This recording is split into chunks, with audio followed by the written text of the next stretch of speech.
All right, Mock. All you, buddy. Yeah, I've lost mine. You're our yeah. We are live. Host.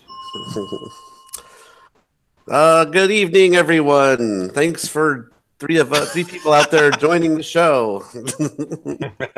This is the Arcade Hangout, where we talk about arcade games, beer, and movies. I noticed that Mock doesn't have any of his like YouTube or Facebook or any of his other links. No. In fact, I should change my name to Abramowitz.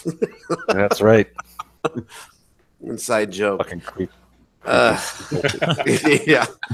I woke up this morning with like pubes in my mouth. I'm like, what's going on here? Pubes My asshole kind of hurt. on your lips. Yep. I swear there's like chloroform on my lips. What the hell is going on here? Chloroform. Trying to get some must, zits on my face. Anyway, honey, did you change moisturizers? Yeah. Mine's extra crusty. All right, so today we have a question of the week, and we go around the room and answer the question to the best of our ability. And today's question is, what is your favorite Pac-Man game? Example, like a Miss Pac-Man or a Junior Pac or Pac-Mania, Pac-Land, or even the pinball Pac-Mans. There's actually two of them out there. There's, I forget the name of both of them, but I know there's two different Pac-Mans. I think it's just called Pac-Man, isn't it? And then there's another one. It's a Mr. and Mrs. Pac-Man, isn't it? Yeah, and then there's the pinball video game one that's Baby Pac-Man. Yes. So does anybody want to start with this, or should I choose somebody? I think you have to choose. All right, Griffin, hit me. Hit us with your answer. There we go. We're done. Next. Because I actually don't like any. And yeah, we're just gonna go through. Next. And next. Jim. Next. Wait, I didn't even hear what he said. What did he say? What did he say? I said I just miss Pac. I don't really like any of the Pac-Man games, but I guess Miss Pac's the only one I've ever owned. So that one, but I'm horrible. I can do like two screens. And that's it. Do you do the slow Miss Pac-Man or the fast Miss Pac-Man? I suck at both speeds, Miss Pac-Man. He does suck at both speeds. I can attest to that. Yeah, I can suck at all kinds of speeds. He can actually suck at any speed you ask. Yeah, depends. Sometimes it's slower, and then you tell him to speed up a little. And slow down. Okay, speed up. All right, there we go. Too fast. Oh, yes. Suck faster. If he goes too slow, you just slap him in the back of the head. Yeah. While he's playing, and he slows down. It's great. Bob, you're overstimulating. Have you played the Pac-Man one, the Pac Junior or whatever it is? Don't think so. No. So sorry, boring answer, Andrew. Hey, so yeah. Hey, So like I think like playing the game, I think Ms. Pac-Man would still be my favorite. Although I totally got into Pac-Man and a couple of years ago studied some of the patterns online. Just the regular Pac-Man? Yeah, just regular plain boring old school. Like I think that was when I bought my Namco cabinet, and I still just had Pac-Man, Ms. Pac, and Galaga in there. And the fast versions, but it's like I wanted to learn the patterns because it was like, you know what, I'm never going to be like a 256 player on Pac-Man. Yeah, be kind of cool, but like ultimately, like knowing that the game is pattern based is a little bit of a turnoff. But at the same time, I was like, well, fuck it, like I'm going to learn the patterns, and I definitely got pretty good at it, and that's enjoyable, even though you're just running patterns. Yeah, I think that if I were to buy a Pac-Man today, I think Baby Pac. I mean, honestly, like the whole pin and vid thing, even though the vid is all weird on Baby, but it's such a cool like cabinet and cool game, and the fact that like pin and vid like kind of working together in weird ways, like that's exciting. That's one that I wound up selling mine last year, but I just think it'd be a really cool one to figure out how to do mods to it, because people are modding out pinballs all the time. There's like a lot of dead space on the sides, on the inside of the pinball section. You could add toys or artwork on the sides and different lighting effects and stuff. Right, and like the playfield in that one's almost like an old EM style pin. Yes, it's like kind of a slow. It's very meh. But the overall package, it is fun. Yeah. So I mean, I think if I were to buy a pack, regardless of anything, like if I had no pack cabinet at all, I think a baby pack would be on my list. I think if they would have made the video game portion of that, just make it like almost the same speed as like a Pac-Man or even a slow speed Miss Pac-Man, I think that would have made that game amazing. It's just such a bummer that shittily programmed, horribly programmed video game part of it is just, it really kills that game. I'm pretty sure I remember hearing an interview on, I think it was Broken Token, one of their podcasts. They had one of the guys that was a 2600 Atari developer guy, and he talked about Pac-Man for the 2600. And at the same time, there was like another department that was doing the baby Pac-Man, and they used like very similar stuff between the two games because everything was under tight time frames and all that. I swear he said something like that in that interview. I'll have to go back and play that. But I wonder if there'd be a way. I wonder if there'd be a way to ROM hack it so that you could put like Miss Pac in there. Well, that'd be cool. Yeah, wow, that would be really challenging though, because you have to earn the stuff in the playfield. So the pin part of it would actually. Oh, you'd have to totally program it. Yeah, you got to earn your power pellets. Yeah, earn the power pellets. Well, and you'd have to put lower tunnels in there too. Yeah, you'd have to reprogram. I'm pretty sure. I remember seeing there was a thread about it too. I think Ty talked about trying to do that, modify the sprites and stuff, so it looked better. Ty tuckied. Well, yeah, right. But if it's just a visual overhaul, it wouldn't affect the gameplay. The gameplay is actually like kind of what's the problem, right? Yeah, if the maze had like outlines rather than being filled in lines, it's like, all right, that would look a little bit more Ms. Packy, but it's still gonna be the same gameplay. Although it is worth pointing out that like the board itself for Baby Pac looks shitty. And the ghost looks shitty. It looks shitty. It moves super slow, way too slow than you should. Way too slow. Yeah. The red ghost is like 10 times faster than you. It's brutal. Oh, it's just awful. Yeah. Yes. If you go into the board without any power pellets, you just kiss your ass goodbye. Right. So another upgrade would have been nice is like maybe during the same round you could actually bounce back and forth between them a little bit more. Rather than being like, you can go to the pinball once per field up top, right? Because that's how it works now, right? I've never owned one, so I think you have to unlock it. I think isn't it locked up? Well, you go through the lower tunnel. But the lower tunnels are open when you first start, but like you can't. Right. Once you go back into the game, I think you lose those tunnels. Yeah. Yeah. And then if you die in the Pac-Man screen though, and you start over on the same Pac-Man screen, the tunnels reopen. Yeah, lose life. You get one per life. Right. Yeah. But it'd be kind of cool, like if there was a way to like bounce more back and forth. Yeah. Maybe earn the openings down in the pinball side or something. Yeah. You know. Which would be they didn't think this through. A couple fruit, and then at that point you can open up the tunnels again, or something. Something like that to open up the tunnels. Yep, I agree. Something like that.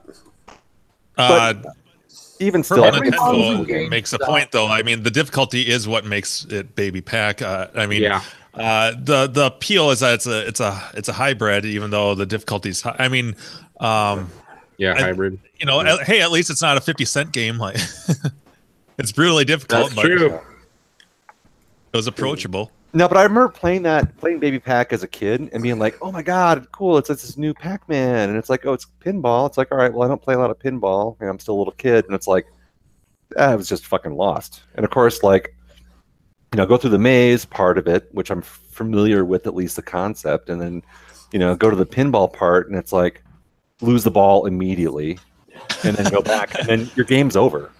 It's just Chuck E. Cheese had one, and that was kind of the same thing. It's like, ooh, now I'm playing pinball, and what now? It's over, right? You get all excited. So I've never actually played it. When you move from the pinball field to the vid, does it? It must lock the ball, right? Well, it's when it drains. Oh. So it drains and it's not locked. It's just gone. Oh, so you start off on the vid and then move to the pin? So you start off in the vid, and then you got a maze, and you got the normal pellets, and you pick up, and then there's 2 exit tunnels that are facing down, and you go out those down tunnels, and that's what brings you into the pinball part. Oh, and that's where you earn power pellets down and other bonus points. And you just play the pin till you drain, and that's the only way you end up back up at the screen? Right, and then you drain, and then you go back up to the screen.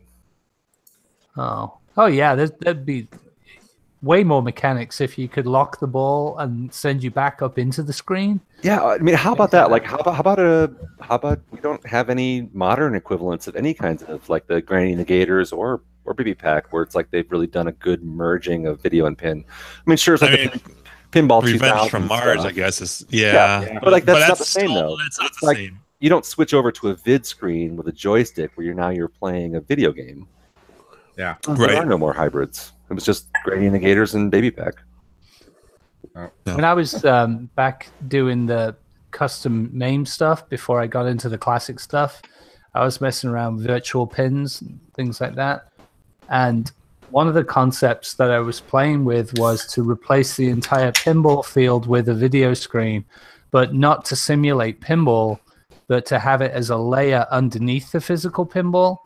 So you would still have the physical stuff on the top, like pop bumpers, lanes, ramps, all that kind of stuff. But then you'd have sensors, so you knew where the ball was. And then the idea would be to program the video screen underneath to interact with the ball going through the ramps and up and down things. So, interesting. Yeah, a game. So you think of a game like Firepower, like the old school pinball, where it just felt, because they were using all the Williams sounds and everything, it kind of felt quite close to a Williams video game, even though it was a physical machine. So it's like, what if you could merge the two together, and you're like, so if it was like, say, a Gallagher style game on the video screen underneath, but the pinball was shooting the aliens whilst you were still going through the motions of going up ramps through pop bumpers and everything else. You'd have to be able to track the ball on the screen. But yeah, that was an idea that I was playing with for a little while, but I couldn't work out. I'd need a touch sensitive, like a 50-inch screen. Yeah, right. Yeah, that could feel where the ball was, so you could interact with. I can feel where the ball was. What's that pinball? There was a guy who made a prototype. Oh, yep, that ball's in my mouth. There was a guy who made a prototype machine. He kept talking about being in production. I think it was like the P4 system or something like that. This is where the ball would actually interact with the screen. So it was like a 42-inch LCD underneath plexiglass.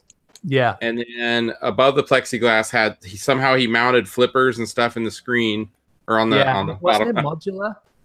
Yes, he demoed 2 different games on it when I saw it.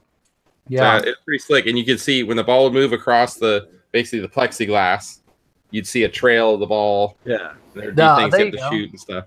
Yeah, so that's the same kind of concept. Mm-hmm. So if you think about it, I mean, you could actually shoot for things that are on the screen, as well as shooting for ramps and targets that are above the screen. So I mean, if it was executed right, it could be killer.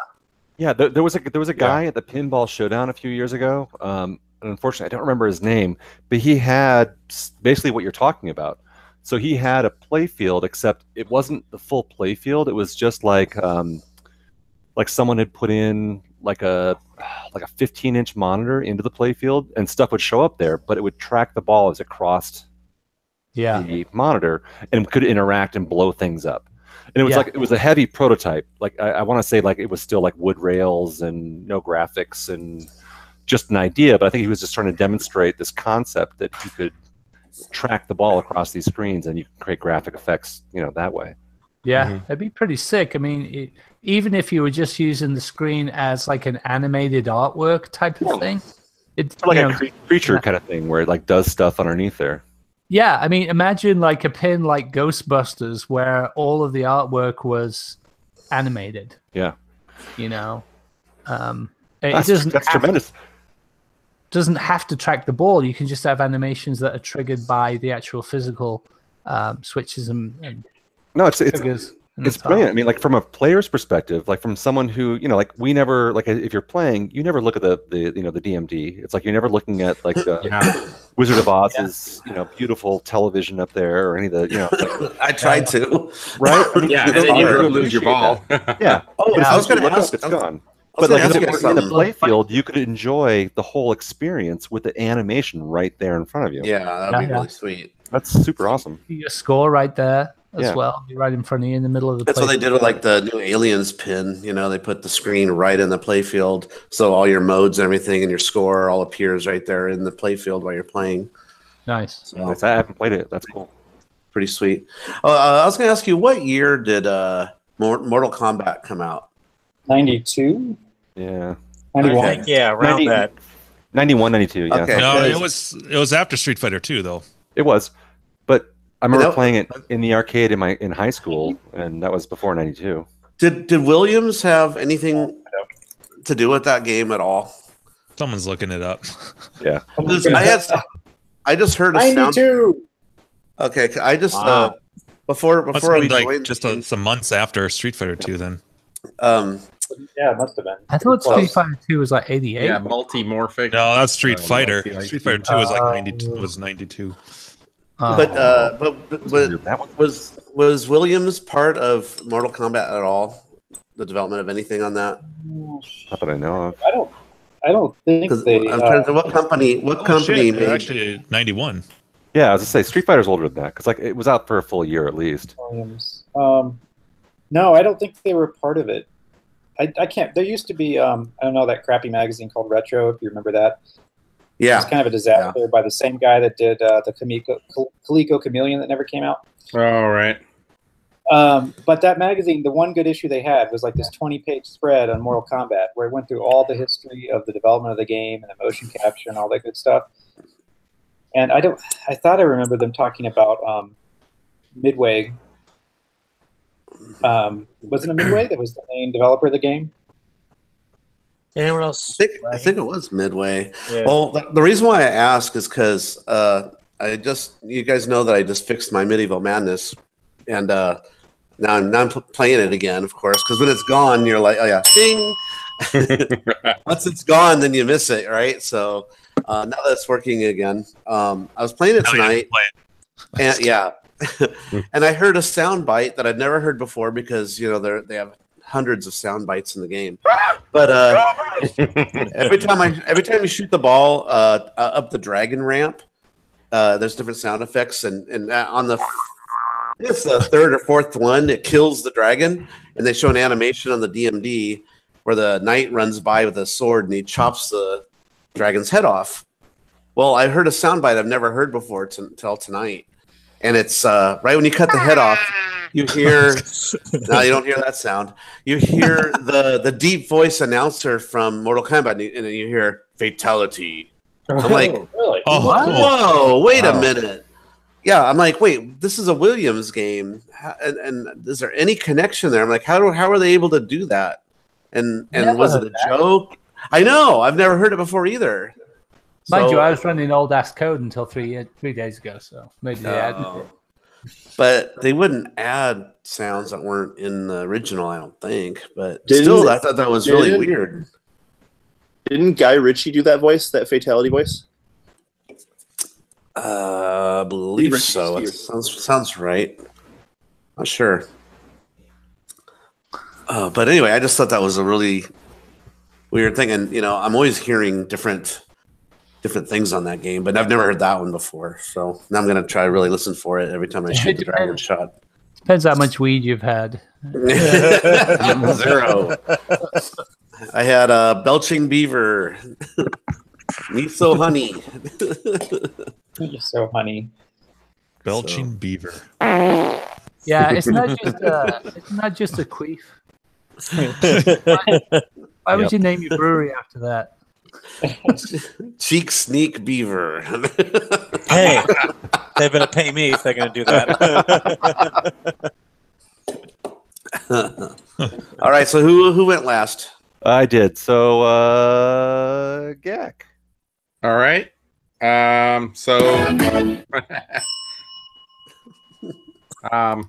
Nice ender. All right. Action. Yes. And action. So as far as gameplay, I would definitely say if I could only pick one, it would have to be Miss Pac-Man, and I'd probably say the fast mode. But if it's overall with the cabinet and everything, I would say the dedicated Junior Pac-Man, the Mappy style cabinet. I just think that's a really cool looking cabinet and art theme. So, yeah. Does that have the giant marquee like Mappy does? Yes, yeah. And they actually, I believe all Junior Packs that were quote unquote dedicated they just put new artwork over the top of Mappy's at the factory. So a lot of those dedicated Junior Packs you can see, if you were to peel off the side art, there'd be Mappy underneath. Huh. Yeah. I don't know if I've ever seen one. Yep. That was the first time I played one, that's the way it was. I gotta look for one now. Right?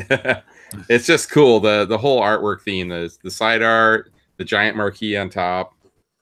Yeah.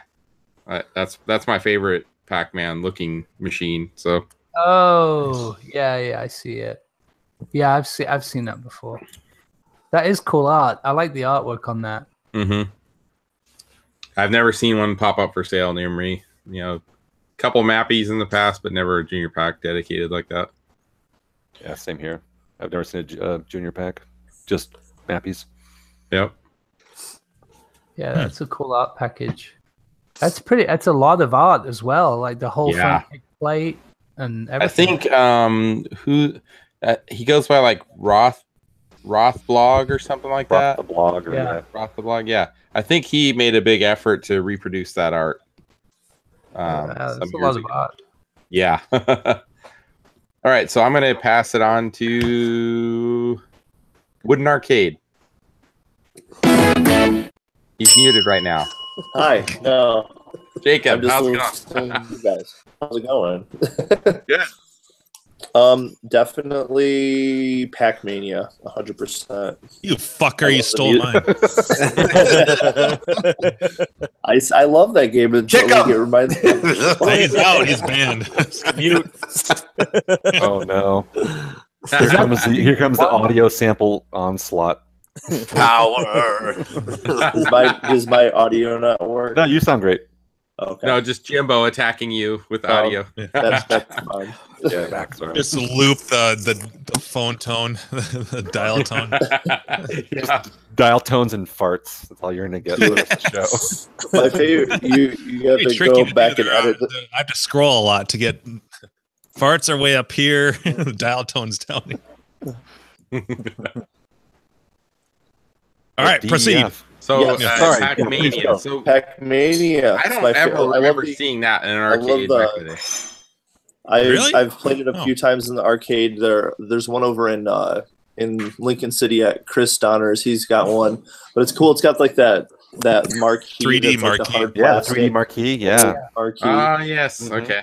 I like the music in it. Music's real catchy, and I mean it's fun, and you can keep going. And of course, the main thing is Pac-Man can jump over the ghosts. So I think that's a cool thing that they put in it. So and it's like isometric. You get like isometric view, right? Yeah. Mm-hmm. Almost 3, and he's like in a Lego world almost. There's like Lego pieces. Yeah, they did with Pac-Man in that game what they did with Galaga and Galaga 88. It's kind of more upbeat and cartoony and stuff. It's pretty cool. Oh, it looks amazing. But you guys have probably played the like Pac-Man worlds that were on like PlayStation, Xbox, and all that. Yeah, I didn't play those. There's like Pac-Man World 1 and 2, something like that. That reminds me of that. Yeah. It's the 3D kind of animated character. Yeah, it's like half adventure, half Pac-Man, right? Didn't Keith get one of those, Mark? Pac-Mania. He got one. I don't remember him having one. I'm sure he did because it had the bubbly marquee on it. Really? And I don't remember ever seeing it over there. Isometric game. I remember he picked it up. It didn't last long in his collection though. Yeah, I'll ask him. The other thing I didn't like about that, I think it was like the third stage, I think, where the ghost can jump too. Yeah, it's like fuck off. When you try and jump, yeah, you can't jump. Only I can jump. Yeah, and there's a lot more ghosts too. Yeah. Yeah. So there you go, Jacob. Instead of you got to start a second Facebook group instead of Con Club. It's the like Pack Purveyors or something. It's like the Pac-Mania fans. There'll be like 4 people. In the club total. It's the Pac. The Pac. Yeah, but if you guys haven't played it, I mean, I'm sure all of you guys have played it, but you haven't, you should totally, because it's super good. They had that one at Chuck E. Cheese as well when I was a kid. They had that one and they had Baby Pac. I remember playing both of them there. So there was like it was a arcade JAMA PCB, like Namco Classics Volume 2, I think. I believe I have that one. It has Pac-Mania on it. That's like the only time I think I've ever played it was on that PCB. Huh. Yeah, it's weird because it's a Namco System 1 game. Okay. So same style cabinet. I actually like having the monitor up in your face like that too. Yeah, it is pretty close into your face too. Is Pac-Mania the board set that can be converted to Galaga 88, or is that a different one? That's the System 1 you're talking about, right? They're both System 1s. I think it must be Pac-Mania then. Yeah. Okay. Since Galaga 88 has gone up in price just for the board set, it's like $250 down, $300. I'm scared to think that people are going to start converting Pac-Manias because I don't know. Thanks to Fritz for posting on Clav and hiking everything up. Yeah.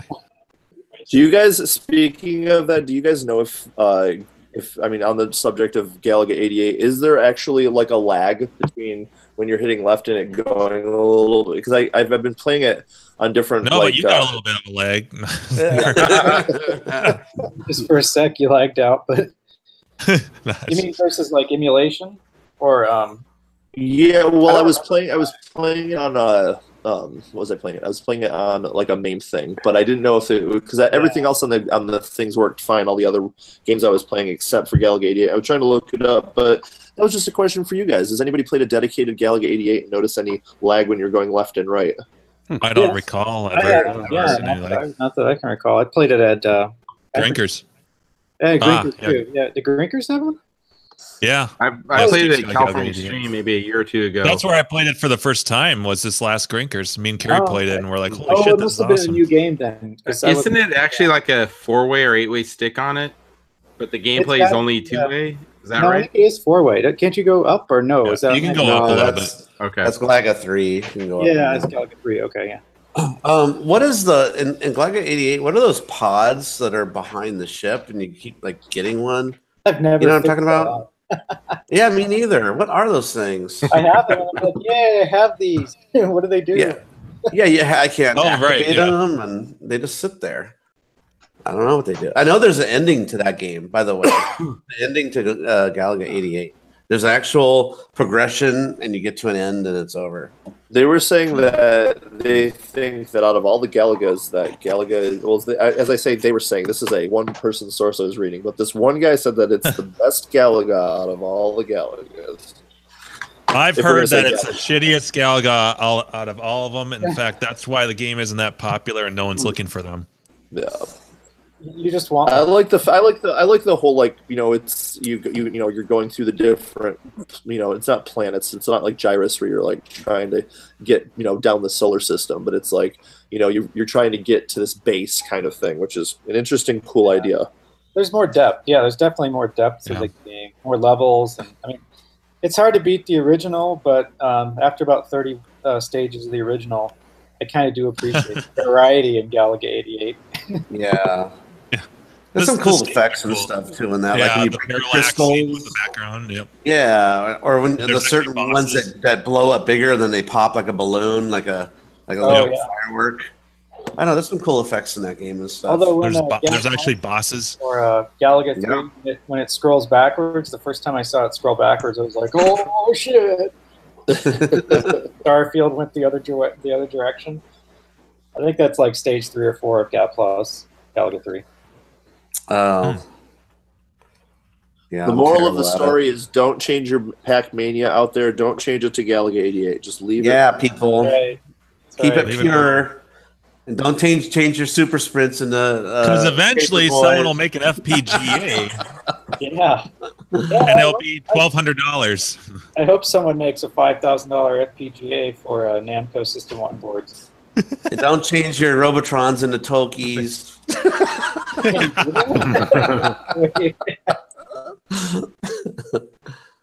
Speaking of which, I gotta finish your bezel. Yeah. Right? How about that? No. Oh, okay. I wasn't gonna say anything. No. I got the measurements, so I just got to get my shit together. I should have found like an actual really nice Robotron and be like, Mark, this is the one that I'm gonna convert into Toki. Watch me spray paint it black. Yeah. Slow motion. Actually, I'm not in the market for a Robotron anymore. I'm saving my money for something else that some people in the room already know what it is. Sex change? He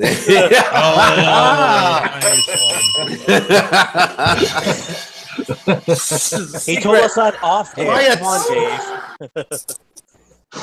That was good. I love myself. That was a good one. I'll give you that. Truth hurts. Love stinks. Yeah. Anyway, I'll tell you off air for people that didn't hear already. But anyway, okay. So who's next? So let's say is Andrew or Jimbo went yet? Andrew's gone, so it's just Jimbo. Oh well, I don't have to go. You took mine, or you said everything I was gonna say. It was either that or Baby Pac, but the more I thought about it, I was like, oh, yeah, I like Pac-Mania. So there it is. High five. We're done. Woo! Yeah, that's the quickest we've been through a question in a long time. I didn't go. I didn't go. I didn't go. All right, so that's the quickest we've been through a question in a long time. All right, Leo, go. Leo, go first. Oh, thank you. Yeah, the game I played first time a couple years ago at Grinkers, Super Pac-Man. I don't know if anyone said that. I joined kind of late. Not yet. Nope, Super's still available. Yeah, I like that. I don't know, it's just it had a pretty fast gameplay, though, which I liked about it. The cider is very nice, and like the cabinet work was nice too. And I like how when you get the pellet, you become a bigger Pac-Man. It's not just when you get the bigger when you get the pellet, you become a you locked up there, Leo, for that game. I think you're just actually he's frozen. Leo, So is Super Pac the cabinet with the big Pac-Man cut off the side with the mouth? Yep. Yeah. Yes, it is. Yeah. there he's said back. That. You got audio. Did I mute? Yeah. This kind of connection sucks today for some reason. So, You stuttered out during when you get the pellet. Oh, great! Right when the important part. All right. So yeah. I like your glasses, Jack. Long and short was good. I liked it. I'll pass it over to Mark. Mine's simple. I just like Miss Pac-Man. That's the only one I ever play. Done. Okay. Oh wait, I got show and tell. Oh, whip it Dave. It's Pac-Man related. Ooh. Let me show you my sex change. It looks like upside down. Yeah. So Keith and I went to some Retro City Connection or something like that. It was up past LA. I sent you guys pictures in Slack. Anyway, it was mostly like consoles and stuff, and but they did have some arcade games. That's where I took that picture of Spot, the 7-Up Spot.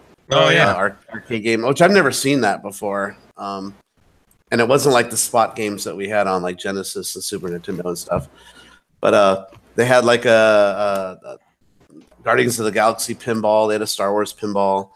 They had a whole bunch of arcade games there and stuff. But anyway, for merch crap, I got myself some beer mugs. You guys have probably seen these before. Merch. I got nice. some Pac-Man mugs for some beer. They're pretty cool. Now, normally I've seen these before at I saw them at Fry's, and I've seen them at Bed Bath & Beyond, and they're usually about $30 to $35. Blech. All right, I called the one with cherries in March. That'll be my advice when I stop by to say hi. Okay. If they're not broken by then. Yeah, right. My daughter's friends come over and then they drop their glasses and stuff because we get all fucked up. But hopefully they won't break these. But anyway, I got a good deal though. The guy wanted $32 or something like that, and he goes, "But if you pay me in cash, $20." I'm like, "Deal, done." Right, $20 for 4 glasses ain't too bad, right?" They're probably stolen. Yeah, I don't care. Black market Pac-Man glasses. I went to a swap meet this last weekend. I got something Pac-Man related. You guys will like this. So, little plushy guy, right? Check out this T-shirt he's rocking. Score with me. Score with me. Nice. That's cool. Pack I like that. Is that show me where the Miss Pac-Man touched you. That's cool. Oh my god, he's got a ghost in his mouth. Yeah, that's funny. So you know the ghost that lights up that's over here with it has the Devo hat on over here. Yeah, like we all have Jack one of those. has one behind him. Yeah, everybody has one of those. So somebody made a Pac-Man, but it's smooth. It's not blocky like that, but it's a smooth Pac-Man with his mouth open, and he comes with a remote. I'm gonna see if I can find it on Amazon, but. The remote you can change its colors, like to lighter, darker yellow. It doesn't change colors though, but it does have.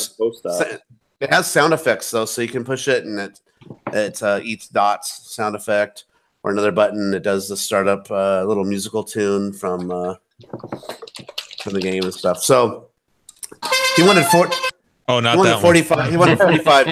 It's $45 for that. Chris. No, you wanted $45 for that. I thought that was still Chris, you're letting cockroaches in the house again, Chris. Chris, you're running on the batteries on your glasses again, Chris. Yeah.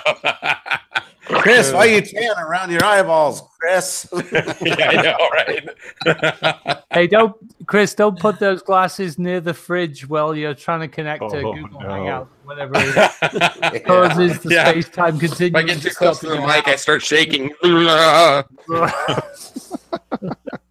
Exactly. I don't know if you can It's like hear this. crossing but the this streams. Can you guys hear this? No? A rumble. This thing, the battery remote thing hums like it's like a light squeal to it. Anyways, that's going to give you face cancer. You know that, right? It will, yeah. You Well, just at least I don't around need the to eyes, so he'll look like a so. raccoon next week. Yeah. Yeah. Kind of jealous of those glasses, though. Well, They're Jacob, Tron. Wooden Arcade kind of motivated me to like try on some new glasses tonight. That's his good. style there. Yeah.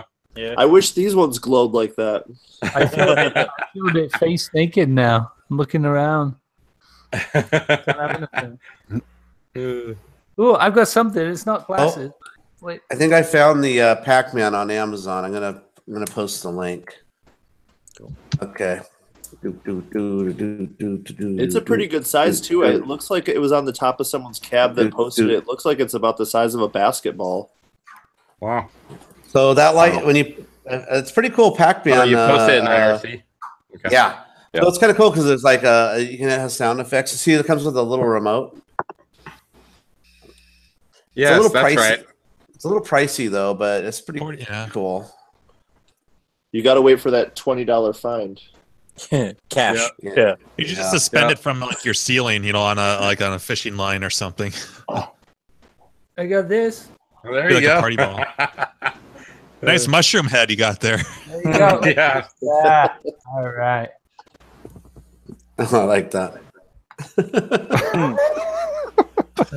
Why does it have ear flaps? Is that a harness? Is that a bridle? It's a chin strap, but due to my giant your new name, Chin Strap. Yeah. I'll pass it off to Chin Strap. My hat needs a chin strap. Okay, I feel like who's next? I feel like a cross between something else. Dave's got to go, right? Oh, Dave. a cross between Mario and the Swedish Chef in this. Yeah. Hurdy.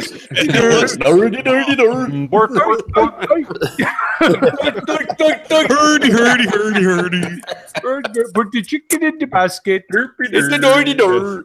That was racist. What a racist show the Muppet Show was. Making fun of Swedish people like don't that. like it.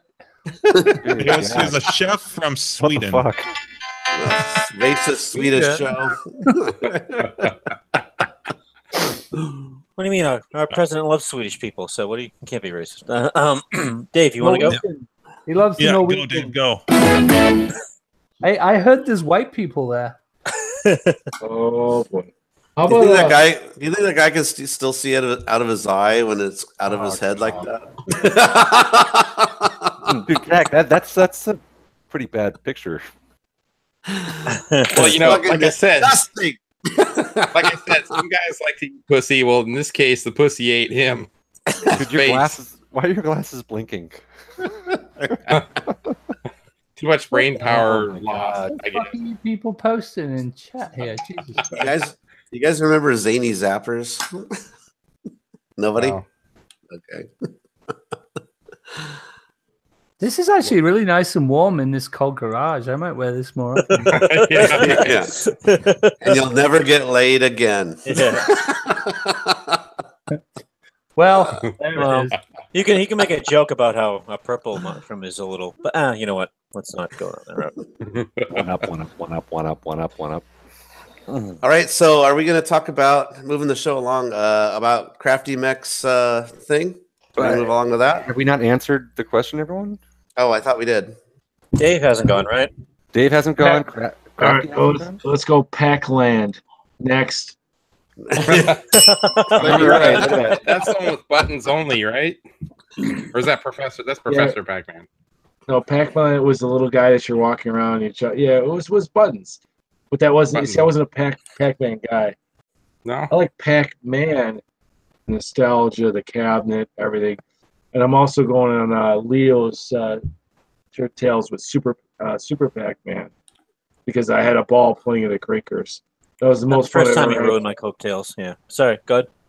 Yeah, I know. The reason my had that coattails thing are jacked up to like brutal levels too at Crinkers. I know, but I liked it, and I felt like I got like a better score than some. I'm like, dude, I rock, and I suck at everything. But I did like Super Pac-Man, but Pac-Land because I remembered as a kid, and it was different, and I liked it. And that's it. Move on. Who's next? Didn't it? Who is it? Is it Mark? Crafty? Crafty. I don't know if he's still here. Crafty, you still here? Whoop, whoop, whoop. Just Miss Pac-Man. No, actually, well, yeah, Miss Pac-Man. Speed Miss Pac. That's what I like. Classic.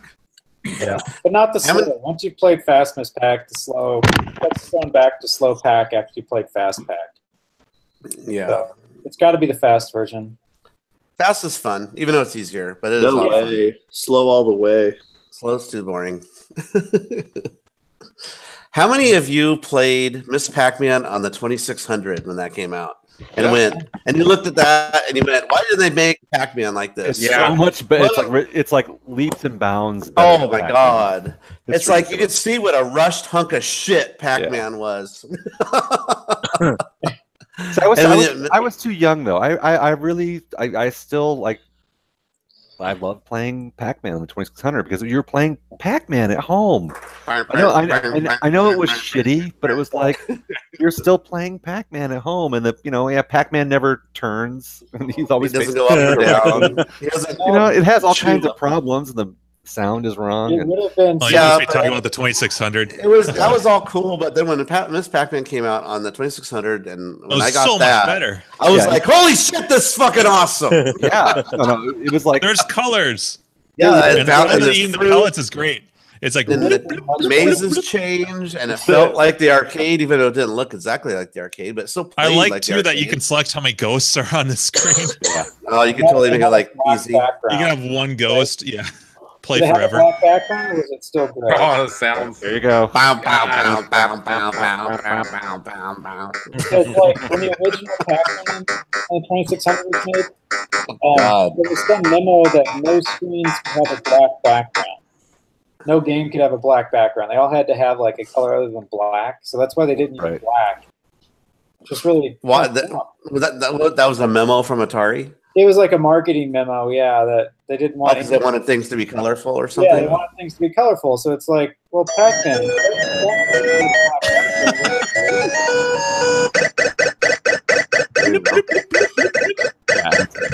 That's Ms. Pac. Yeah.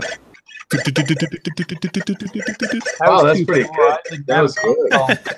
I was playing it, yeah. In the shape of Pac-Man, and I would lay out pebbles on the ground, and then I would push the cheese towards the pebbles.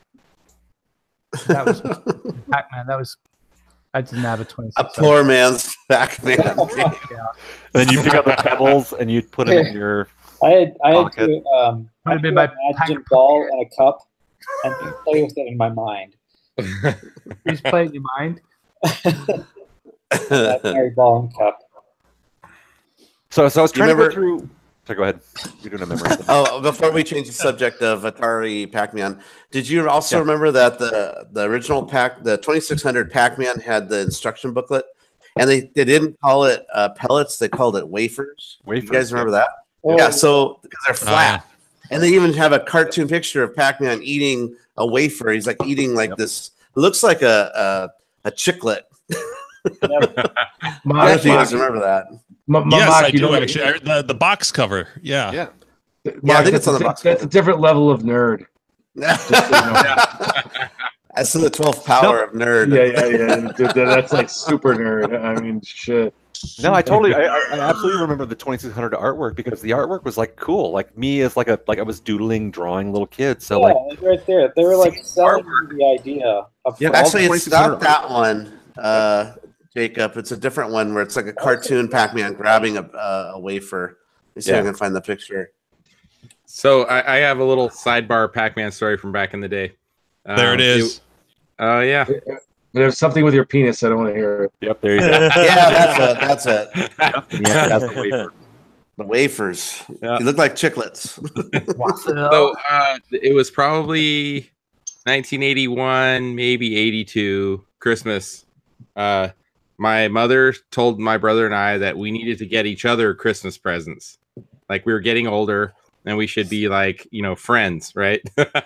So I don't remember. I think I like made him something at school, You knitted him a sweater? Yeah. And I don't remember what I got him, but certainly something that took some effort. And the present he got me was, so back in the day, you used to be able to get these like how to master certain arcade games books. Oh, yeah. It was like Donkey Kong, Pac-Man, Galaga, all those games, right? So am I gonna cry? I'm gonna cry right now. So he didn't get me the book of how to master. It had a bunch of games in it though. Like it was like spiral bound, and like the wire that twists around on the spiral, whatever.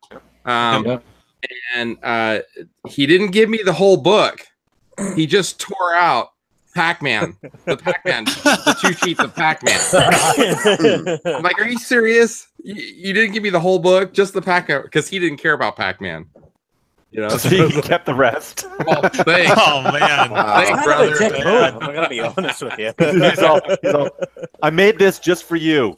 Yeah. Yeah, that's exactly pretty much exactly what it was. It was like 2 sheets that were like folded in half inside an envelope, and that was my Christmas present for my brother. It's like giving you one of the Indiana Jones movies out of the collection. Yeah. Here you go. Yeah. I don't like Temple of Doom. I'll keep Temple of Doom. Yeah, because it would be Temple of Doom. There you go.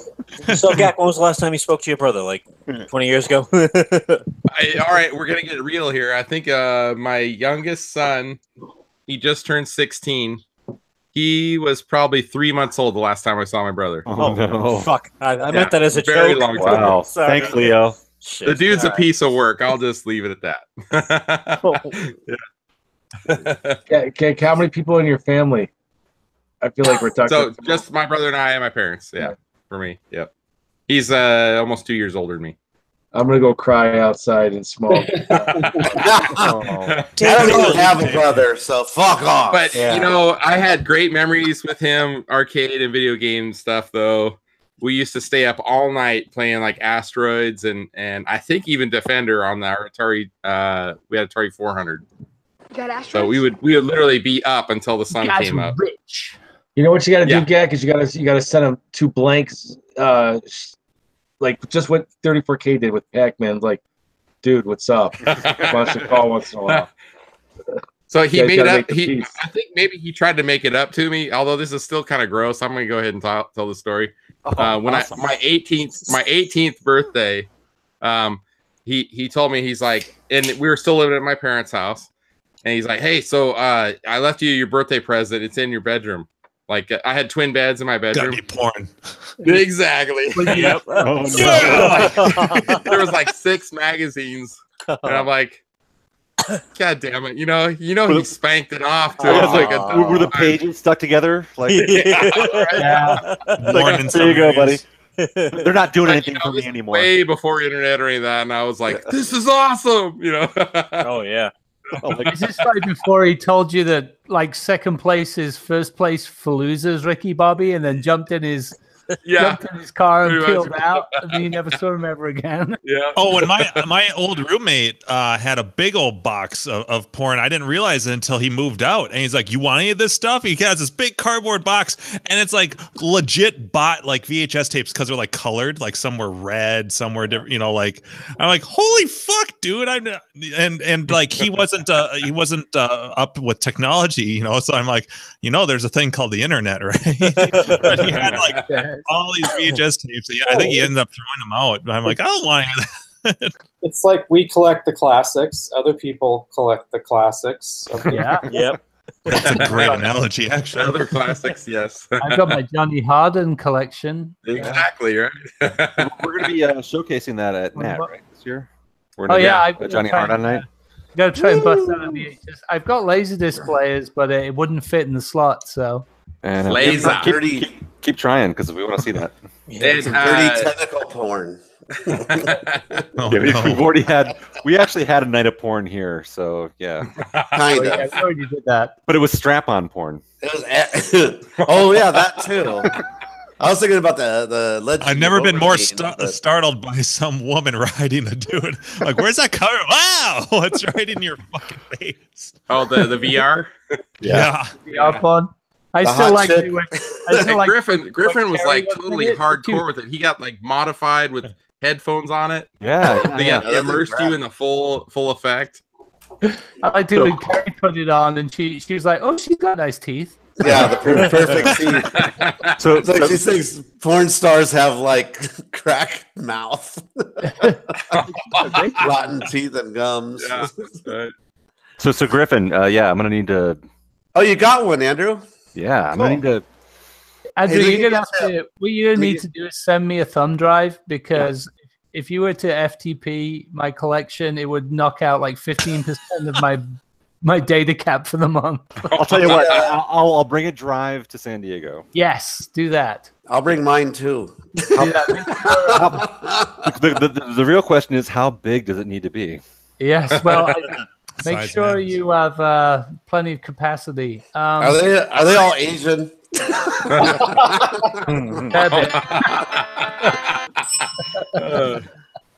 Do they all have nice teeth? They're all dental hygienists. Yep. I only want chicks with nice teeth. By day.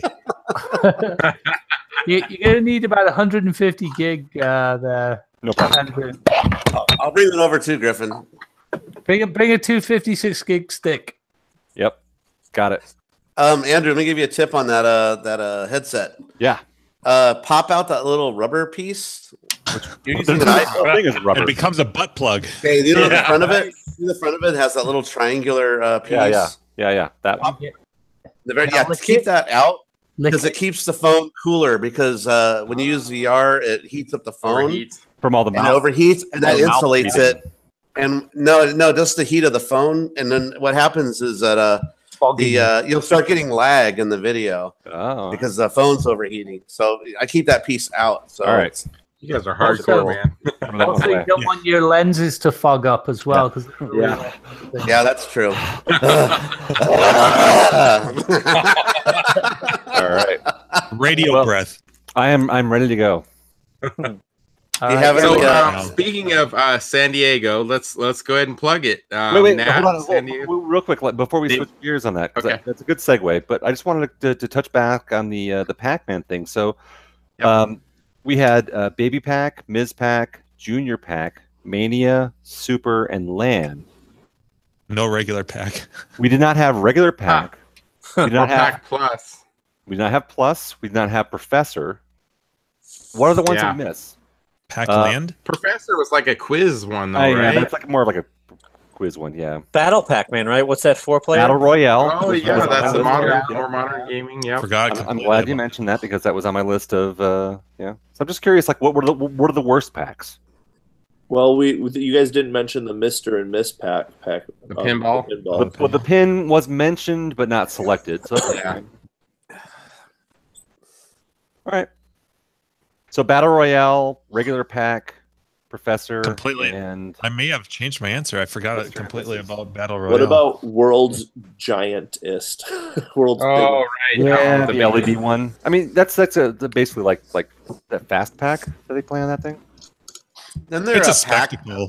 Pac-XXX. Pac-XXX. Professor's kind of like. I've seen at the local miniature golf course place. They have it's like a air hockey Pac-Man. Oh yeah, that releases all the discs. You gotta knock them. Yeah, that's just crazy. Chaos. Super Pac-Man 2 Turbo Hyper Fighting. I like that. Yes, there you go. Don't forget about Pac and Pal. Pac and Pal. Yeah, thank you. That's a Pac and Chomp too, right? Yep. Yeah. Chomp.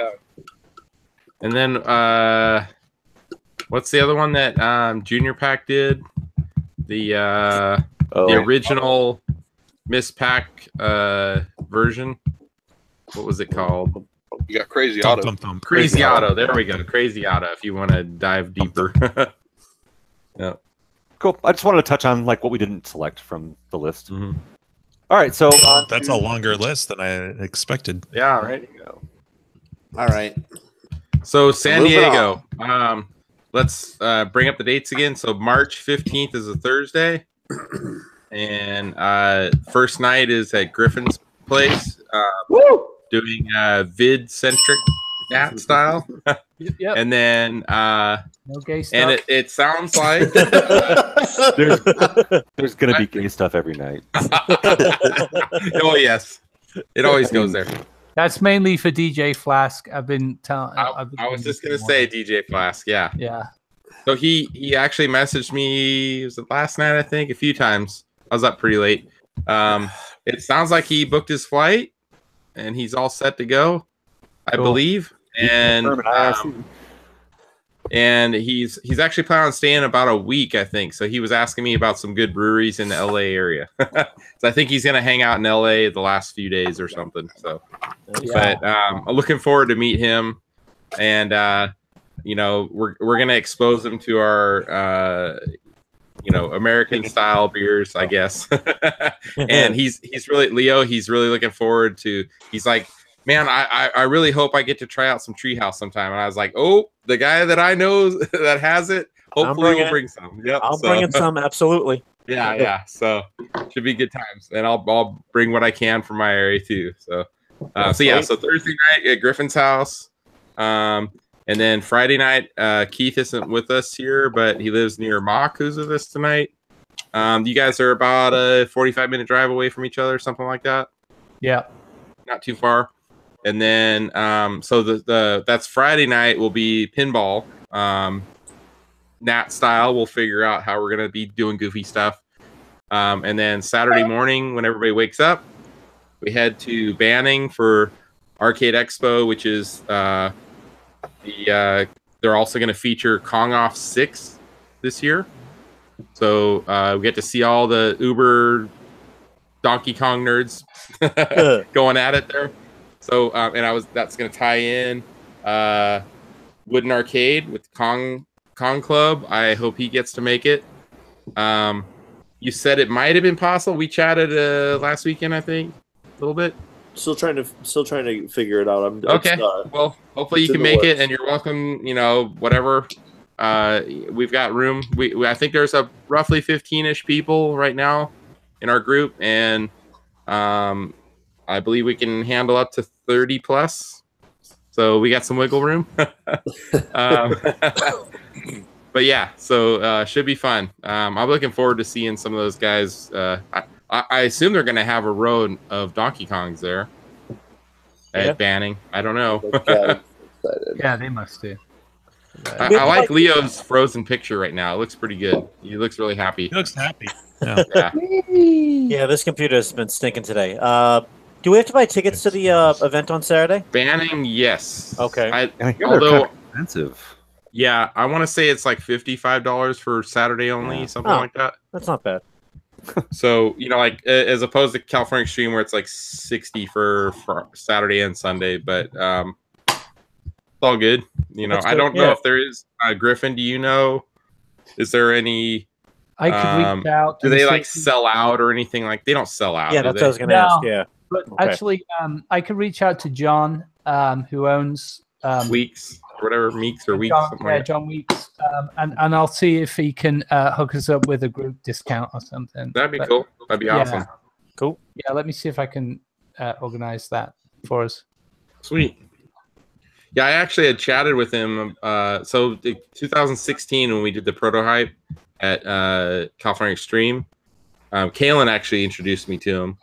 And we talked about trying to do possibly some type of tournament there last year. But I think we just kind of got caught up with other things last year. So maybe next year. We'll see. So yeah, it'll be fun checking it out for sure. All right. Yeah, I'll see if I can get that 55 down because that's a little rich. So yeah, that's are we like seven weeks away? I think something like that now. Yeah. So and I think it's up in the air, but if we are gonna do shirts, we gotta figure that out pretty soon here. So if it happens, if not, no biggie. It's all good. You can just run around with a Sharpie on the day. Yeah. We're definitely gonna do badges because I gotta have a badge. Yes. Yeah. Right. Yeah, it'd be cool. So we gotta figure out something for badges at least. We need badges because I want to know who the hell is in my house. So because if you don't have a badge, you're not getting in. And I'm really looking forward to, I love all you guys, but there's some people that I've never met in person. And so DJ Flask is one of them. I've been wanting to meet him for 2-3 years now. So looking forward to that. And Brian Frober down in Southern California. He just said earlier tonight that work sounds like he might be tied up Thursday, Friday night. But Saturday and Banning, he'll for sure should be able to make it there. So either way, hopefully we get to cross paths. Yeah. So good times. Sweet.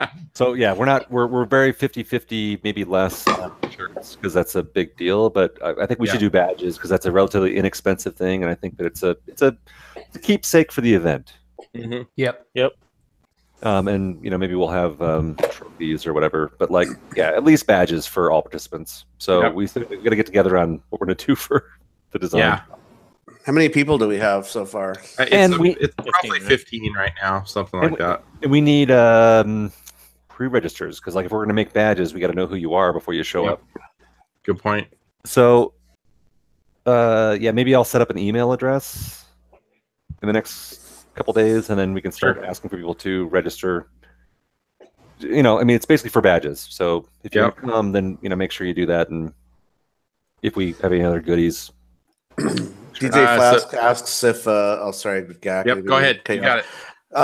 DJ Flask asks if they have beer in Banning. Yes and no. Well, they do. They have beer trucks, but they're a lot of money. So what we usually do, we fill up a cooler and then we just go out to our cars and hang out we do like a tailgate thing, and you'll see other arcade people out there from Clov and stuff hanging out drinking beers, and we usually stand in groups and drink our beers. Standing. Nice. Yeah. Yep. And security doesn't care because they're out drinking beers too out there.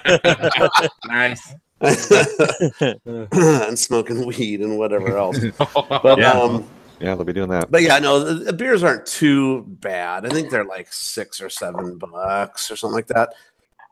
But you know, although the one thing we probably need to talk about a little offline is, you know, like, what are we doing Saturday night? You know, because we're not staying the night in Banning, as far as I know. Everybody's going to head back to the San Diego area. Yeah. Right? I guess. Yeah. Yep. So. Well, I mean, we can come back here. That's totally fine. However we work it out. So just, you know, one last night to figure out. How late did Banning go? I think, God, I don't know what the time is on that. We should look that up. I don't know when it closes. I would assume late, you know, later than we'll probably stay till, because we got it an hour and 20 plus minute drive back to hour 20, hour 45 minutes, depending on whose house we're going to. Right, and where we go, we got to figure out we got to have a cuddle puddle. So, right, we could have a hotel party. There you go. All right, guys, I'm heading out. All right, Griffin. Griffin, good seeing you. Hey, dude. Take care. Have Chat fun. with you next week. Bye, Griffin. Goodbye. Cool. All right. Break. Yeah. Either we could also go to my house or Keith's. So it's because Griffin's is pretty far away, but I don't know. Depending on how the rest of the night works out. Yeah, you guys will see what it's like and go, oh, that's far. Yeah, it sounds like you guys are closer to Banning by at least a half hour. Oh yeah, I'd say 45 minutes, but over Griffin. Yeah. So I already have my flight booked, by the way, and I do it hardcore style because I get the cheapest flight. So, oh damn it, 34K is right here right now to talk about Look at his this flight. dog. I know. Oh, that's funny. I see the hit. Special guest star. Yes. Sit in his chair. There he goes. He's drinking his beer. He's pacing. He's pissed. Where is Andrew? Right. Well, Gak, be sure to record a shit ton of video. Yeah, for sure. And so it sounds like you. I want to see it if I can't make it. Yeah. Yeah, for sure though. Tickets yet, Jim? What's that? Nothing came up yet on your end. Nothing below $500. Why? Yeah. How much is it when you visit Cary? Is it just cheaper for San $200? Why is that? That's so weird. But see, March in general it's expensive across the whole board. Doesn't matter if it's San Francisco, San Diego, Orange County. They're all stupid money. Like spring fever or something. It must be spring break and maybe March Madness. I don't know. Yeah. But it's like you look at the whole month and it's just like red as far as like prices go. It's that sucks. Yeah, I was not expecting that when I did a search last week. I'm like, are you serious? I thought maybe it'd be like $350, like a little more, but not like that. What's the date? Not to the point where it's like, well, so that's March 15th is a Thursday, Dave. Yep. Okay. And we're heading. Most of us are heading home Sunday, March 18th. Yeah. What days? It's in Ontario. It's Saturday. You guys are going or Sunday? Okay. So Banning is Saturday the 17th. Ontario. You got a cheap flight in Ontario. Well, I'm just looking if American Airlines flies there. So Thursday we're hanging out at Griffin's. Thursday night. Friday night is at Keith's, and then Saturday, whenever everybody gets up and feels alive enough to drive, we'll head to Banning. Should we say if and not when? Just to kind of cover our spaces. Yeah. I saw that Griffin was sharing all the work he's been doing around his backyard and landscaping and stuff, and I'm like, oh, that looks like a somewhat comfortable spot to pass out on and stare at the stars. Yeah, roll up on.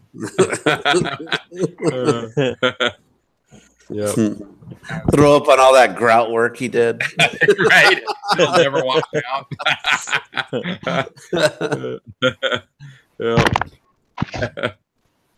That's funny. Yeah. All right, guys, I gotta head up. My connection stinks, and it's Yeah. getting All late. right, Leo. Thanks See for you- hanging out. Man. See you next week, Dave. See you Leo. in 36 hours. All right, later. Oh my God. Oh boy. Yeah. All right, Leo, There's take it this, easy, man. I gotta go too. Necros, Bye, those guys. flights are even more expensive. The cheapest flight's $564. Dang. Oh my God. So 34. I was just talking Los about Angeles is much better. flights to San Diego. Yeah. Have you booked your flight yet? Not yet. So I gotta check on times and.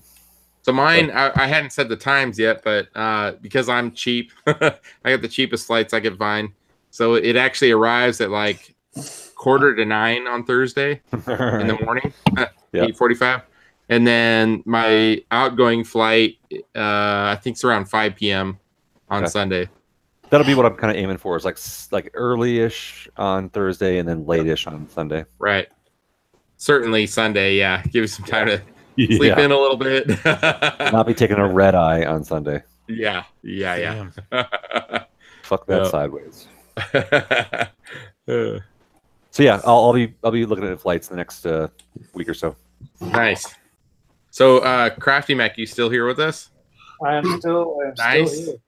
All right, so I'm going to segue to a little bit of talk about our Fortnite 2-week challenge. Perfect.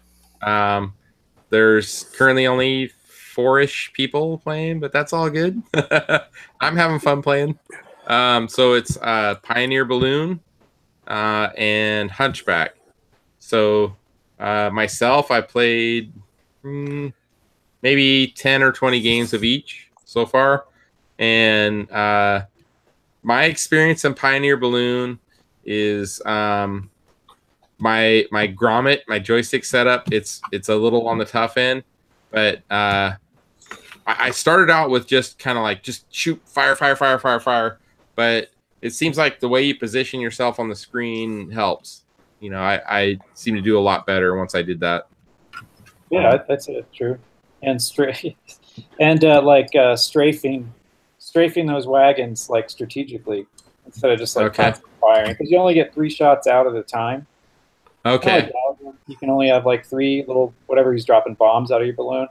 Okay. So you don't want to get caught with 3 bombs on the screen and you need to use one and you can't because you got to wait for those 3 to fall.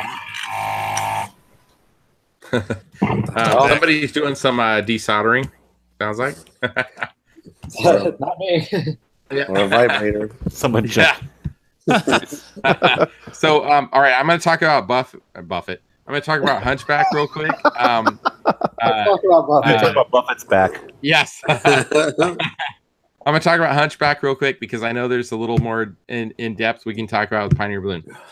So my personal experience with Hunchback so far is I have a quote-unquote dedicated version that is a conversion for Donkey Kong. And I swear it's a little bit different, than the other dedicated version I had. But it's freaking brutal, man. In my experience with that game, you have to be able to clear 5 levels without dying at all. And then you get an extra life plus a 25,000 point bonus. But when I've watched videos and talked about other people or saw what other people talked about, their experience is not that at all. So I really want to compare the differences. I'm hoping this weekend because there's certainly differences. There's not much documented on this game, really. It just says like bonus life at 10,000 and 3 lives to start. That's pretty much the only thing I can see really documented well. And what I experienced on my Donkey Kong conversion, it's not that at all. There's no bonus life at 10,000, and the only way you get a bonus life is to clear 5 levels in a row without losing a life. So it's an oddball game that I'm interested in diving in deeper on. So and then it's similar to Pioneer Balloon, right? There's a couple of I think Jimbo has experienced a variation of ROMs or something, right? Oh yeah. Well, we'll wait. apparently my MAME was acting weird. Okay, so it might have been MAME related, actually. Okay. Yeah. Which But I didn't know, but yeah. I did see, well, Crafty posted something in our Slack chat. Yeah. He said Pioneer code snippet, and he said that proves I'm wrong. Yeah. So let's hear it. Yeah, well, I was gonna just real quick. I was gonna ask you on Hunchback. Is the other versions of that? Is that on CVS, the cartridge system? Okay, so the two versions I currently own is I have the DK conversion set, and then I have the CVS, which is also known as Century or Toonie. So CVS is cartridge video system, I think is what it's called. That's probably the closest to dedicated you can get. And I haven't actually played it since before July because I converted it to Dazzler back then. So I'm going to convert it back to Hunchback because they're basically just daughter circuit boards to convert the game. So I've got, I think, 4 different games for that system. So I'm going to convert it back to Hunchback, and I want to have them side by side. I'm going to try to video that this weekend. But one thing for sure is the colors were different. The color palette is different between Donkey Kong and that. And then I want to say when I think I mentioned that in the thread was I watched, because I made a video of it a few months ago of the gameplay on the CVS, and I believe I did get an extra life at 10,000. So the gameplay is absolutely different. There's something different about it. So I just want to get them side by side. But I believe there's, I want to say 2 other versions. There's a scramble-based hardware conversion, and then I think it's Galaxian-based hardware. Is Scramble and Galaxian different? Does that sound right, Crafty? Yeah, they're different. Okay, so I want to say there's 4 different versions that they did, but the 2 most widely that I'm aware of is the DK conversion and the what I would call the dedicated CVS style. Oh, okay. So, but in the thread that we have for the Fortnite challenge was so Steve Wagner, I believe that's who that is. He commented and said that I think he said the Scramble hardware based one is the easiest. So if I make an assumption there, the world record guys, that's where they're using it. I don't know. But yeah. Cool. And then what was kind of funny was Saturday night, late night, I was playing it on, I was doing a stream on Facebook, and Steve from Grinkers chimed in, and he was watching, and we were chatting a little bit while I was playing. And I was like, there's not very many recorded scores on this game. It would be kind of cool to make it possible if I could. I'm like, I'm totally fine with it. I can bring my art, my control panel, and circuit board to Grinkers for Grinkfest 6. And he's like, yeah, let's do it. So, oh, cool. There's potentially a game there that we'll be able to record some scores that's never been recorded before. And Pioneer Balloon might be a good one too. So. Yeah, I mean, I could bring I could bring a big kit, right? Or maybe a dedicated board set, but because you can get it to work on nibbler hardware with a little bit of finagling. But yeah, so on Pioneer Balloon, the weird thing that Jim noticed over the last couple of days is as he completed a round, a round is like, I think it's 6 or 7 stages, and you get a bonus at the end. Yeah, when you land. Yep. Yeah, when you land on the fort at the end of each round. He noticed that he would lose a life. It would subtract a life. Congratulations, you completed the stage. Now you lose a life. Very unceremoniously, too. Just like it just disappeared. Like the counter just went from 4 alive to 3. And I'd never seen that behavior before on the Rockola version. On what I played, I had not seen that behavior on the SNK version. So I figured it had to be something with MAME, because I couldn't get it to happen in Mac MAME. And so that was my prevailing theory. And then I was playing on the BitKit today, just kind of playing a few more games. And I swear I played probably 20 games on the BitKit. And then it finally happened on the BitKit. That same bug happened with the SNK version of Pioneer Balloon, not the Rockola, but the SNK. So of course that's like I'm like, what the, because and I kept on playing, couldn't get it to happen again, and then it happened again. So I'd say out of like, I don't know, 24 plays, I got it to happen twice. So it was happening. It just wasn't seeming to happen as frequently as it did in MAME. So that got me thinking that, well, there must be something in the code. And so I pulled the Rockola ROMs and I pulled the SNK ROMs and I compared them. And there's only one real code change between those two versions, and it's those 5 lines of code I posted in Slack. That's it. So I started looking at it, and I realized from my previous notes that, well, that's the collision register that gets checked, and that's the life count. And it turns out that normally if a collision with the fort, which is what happens when you hit the fort, if that's detected before it figures out that you finished the round, then everything's fine. But if that collision comes after it's figured that out, like the timing is just such that, it gives you, you landed on the fort, but that little piece of code that figured out you landed on the fort, it was after that code that the game also detected that you collided with the fort. That's when it subtracts a life. So the Rockola code fixed that by simply saying, if it hasn't detected that you've collided with the fort yet, go ahead and increase your life count by 1 so that when it takes you won't lose 1. Huh. And so that's the only change between those two versions. So it must have been a real problem on the real hardware, and Rockola patched it with that code. Weird. And yeah, it was patched for the Rockola version, and that's the only difference between them. So my thought is the timing. Like, remember, Jim, in our discussion earlier today, I said that, well, the timing in MAME is a little bit off for Pioneer Balloon, but you can't really tell. It's like 5 or 10% faster. Andrew, quit breathing into your microphone. So with that difference, I was trying to look at something. I think it happens more often in MAME. That's what I'm thinking. Okay. Is that bug happens more often in MAME, where you lose a life when you're not expecting it. But it also happens on the real hardware and on the BitKit, but just not as frequently.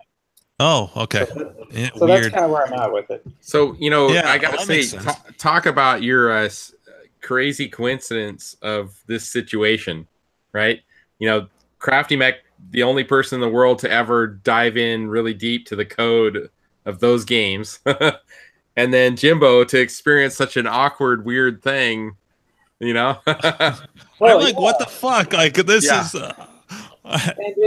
in fact, it happened. Okay, so in that game, typically, when your life count goes to 1 and you die, it's game over. You never see it go from 1 to 0. But with the SNK ROMs I was showing Crafty, I'm like, I have 1 life left. I'm on my last life, and it's deducting it, so I'm at 0 going into the next round. Like, I have no lives. Like, I should be dead. The game should be over.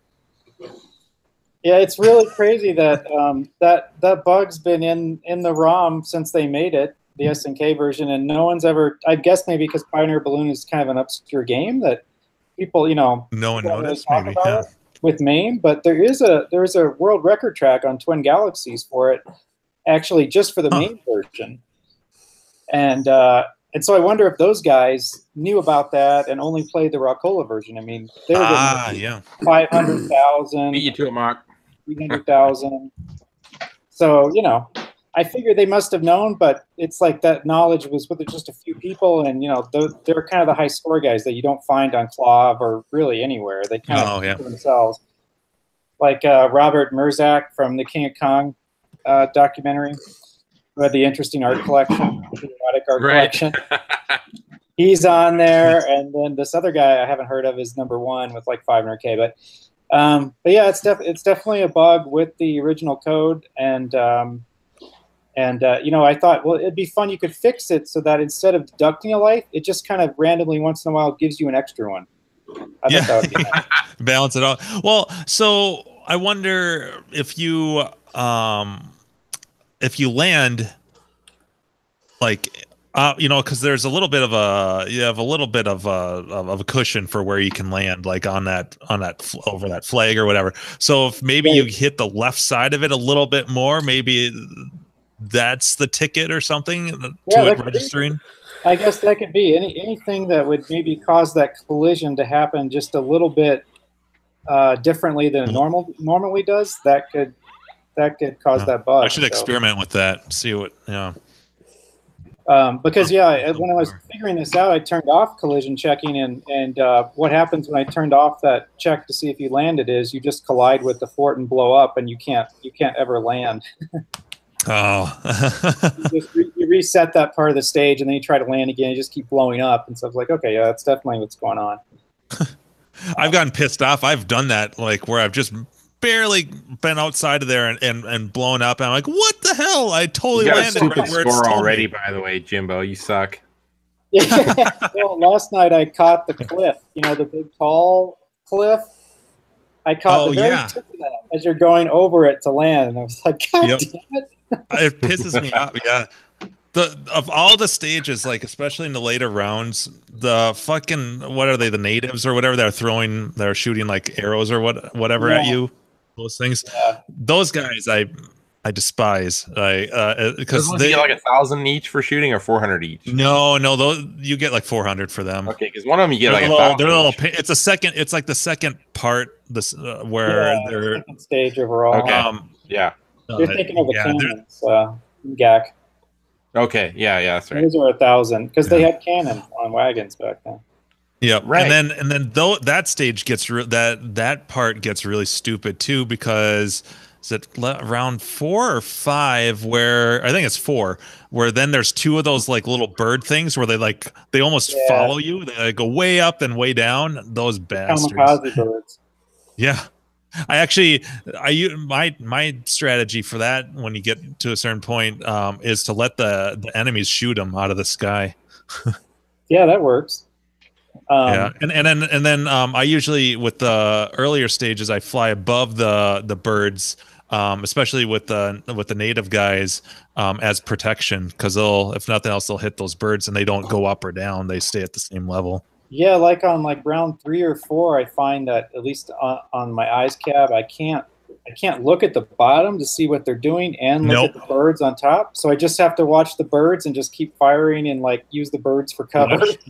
Yep, the birds for cover, and you watch and you just be aware of the shots. But yeah, I'm not looking at the bottom at all, except for when there's when there's 2 or 3 guys left. That's when I'm looking at the bottom. I'm just like, okay, let's just take these guys out. And I did play around a little bit with on that same stage when you get it down to 1 on the 3rd round. There's 2 birds and then 2 birds and they keep coming. So you can kind of point press a little bit there. You can, yeah.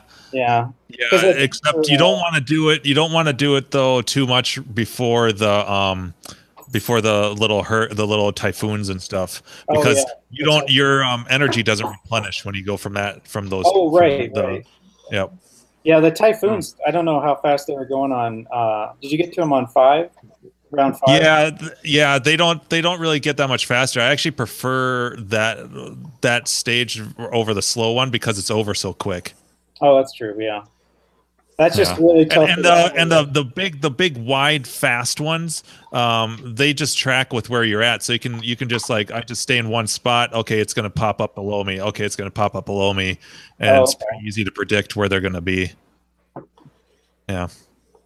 Yeah, it's a fun game. It's got a lot of a lot of complexity to it. It's really kind of, it turns into a real manic kind of shooter. Yeah, and you got to be careful. I finally discovered I was getting pissed off because once in a while, if you shoot a bird, you can shoot the explosion and it follows you. Yes. And it blows you up. So I never shoot more than once or twice at the bird because otherwise you'll blow yourself up. You can keep shooting the explosion and then blow into your own shot. Exactly. Yep. That's where I kept dying in the beginning. Yeah. Yeah. Son of a bitch. Yeah, you got to be careful when you shoot one of the birds. I don't unload. I just 1 shot, 2 shot maybe. Yeah. Yep. Yeah, it's a fun game. I gotta try some Hunchback now because you should for sure. Well, that's the fun thing about these challenges is we find a lot of stuff that weird, quirky things about the games. Yeah, quirky stuff that so apparently, I watched some YouTube videos today of some high score guys, and the highest level I got to the very next level, you see the princess or whoever it is, the girl you're supposed to save. And then you save her, and then it goes to one more level, which is sort of like a Donkey Kong Jr. level, the rivet level where the rivets drop out as you go across, right? The blue one. It's kind of like that. And then it starts all over, but progressively harder. So I'm like 2 levels away from finishing the whole first round or whatever. It's just brutal, man. But yeah, earlier today, Kumo Craig was texting me. Was that today? I think it was today. Just kind of out of the blue, he mentioned he got some, I don't remember what game it was now, but some other CVS game. And then we started talking about Hunchback, and I told him I played a bunch over the weekend, and I sent him links. And he's like, God, you suck, right? And so last week when I looked it up, this is the kind of a weird thing that's going on with Twin Galaxies, it seems like. The last time I looked 4 or 5 days ago, there was like, you couldn't find any scores at all on their website. But then today I look, and there's like all kinds of information up again. So I don't know. They must be like redoing the website or something. But apparently the high score on Hunchback is in the 600,000 range, which was done in MAME. Oh, but wow. prior to that, Saturday night when I was playing, Clint from Arcade, Clintoris, he commented, he looked it up, and the only score that was ever recorded, I thought he said on Arcade, was Steve Wallard, Steve W. And it was like 146,000. Oh wow! I'm like shit. I got 118. I'm like on the heels of the high score until today when Kumo Craig shot me down. Oh right. He's well, like, the Pioneer Balloon score for the arcade track on Twin Galaxies. It's only like 100,000. Really? Wow. That game is probably so obscure and hard to find in public that that's the only person that ever managed to get a referee there at the same time. However, they do that. Exactly. Yep. So before I forget, I don't know when the next time you'll be on tonight. After tonight, Wooden Arcade. So you're gonna make it to CAX this summer? Oh yeah. All right. CAX is 100% happening. I think I'm gonna go to CAX too. By the way. Nice. And so I'm gonna go ahead and lock it in. I'm gonna take the leap and say we're 90% there. On I'm gonna be able to have a lineup, and we could do a Con Club challenge. At CAX. Let's do it. Like we can have signs up and displays, and try to get people doing it. I think it'd be a good time. Yeah. So I'm happy that you threw it out there. I think that's a really, really good idea, and I'm 100% down. I thought it was pretty cool that in the Facebook chat you mentioned about trying to do a Con Club thing at CAX this summer.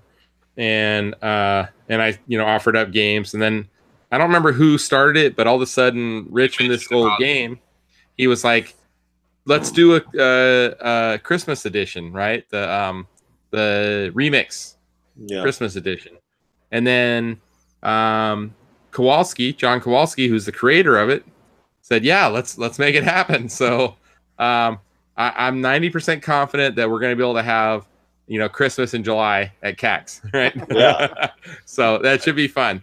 I have this vision of having like my own topper above the machine that looks like a Christmas tree. It'll be a miniature Christmas tree, and we could have some Donkey Kong logo on it or whatever. But, let's make it fun, right? Yeah. Let's do it. So, I think it'll be a good time. Excited about it. We'll talk through a personal message because I have some ideas we can throw at you too. And your other buddy Matt, is that his name? Is Michael Zenner? Michael, yes. He'll be there too? Yeah, he'll be going there too. All right, awesome. So the three of us, we should get together, and I obviously I know some inside people at CAX. I've been bringing games there for 7 years now or something, so.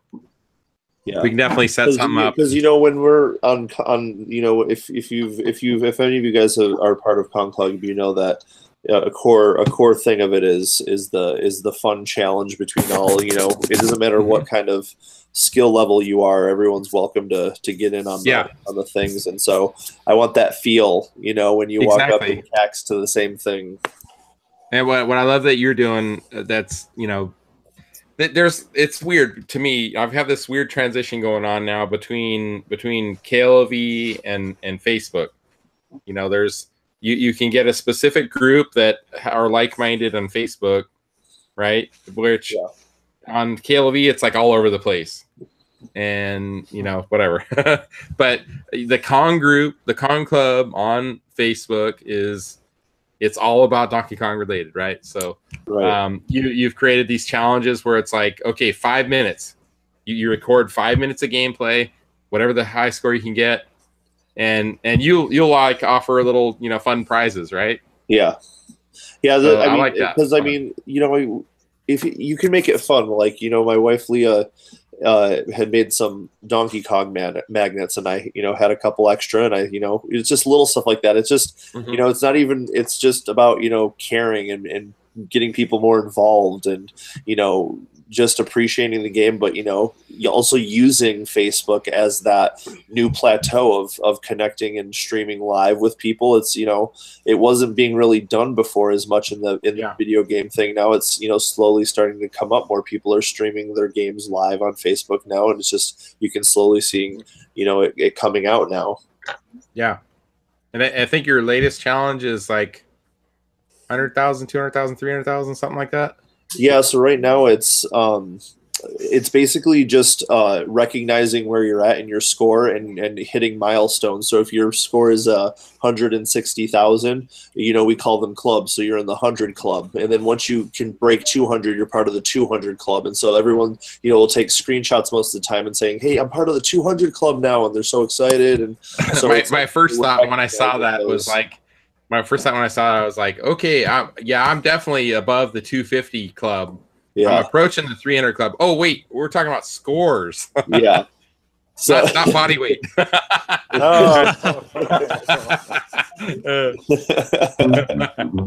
Yeah, exactly. It's all good. So yeah, though, and then I have another challenge that's going to be coming up in February. The first week, I won't give any hints, but I'll let you know that it's a new challenge, and it's going to be another week-long 7-day challenge. So at midnight it'll start, and it'll go to the next Friday at midnight. Like I did, the first one was 5-minute Kong, where you had to have a timer set either on your watch or your phone or somewhere in your iPad or something that would alarm you, would go off and you could hear, but you try to make as many points as you can in exactly 5 minutes. And there was at least, I think, 25 people that got into that contest and were streaming and doing it. So that was good. And then the next challenge, that was a lot of fun to see. I was watching some of the streams, and it was actually really neat. Mind you, I can't break 14K on so yeah. It was neat to see that.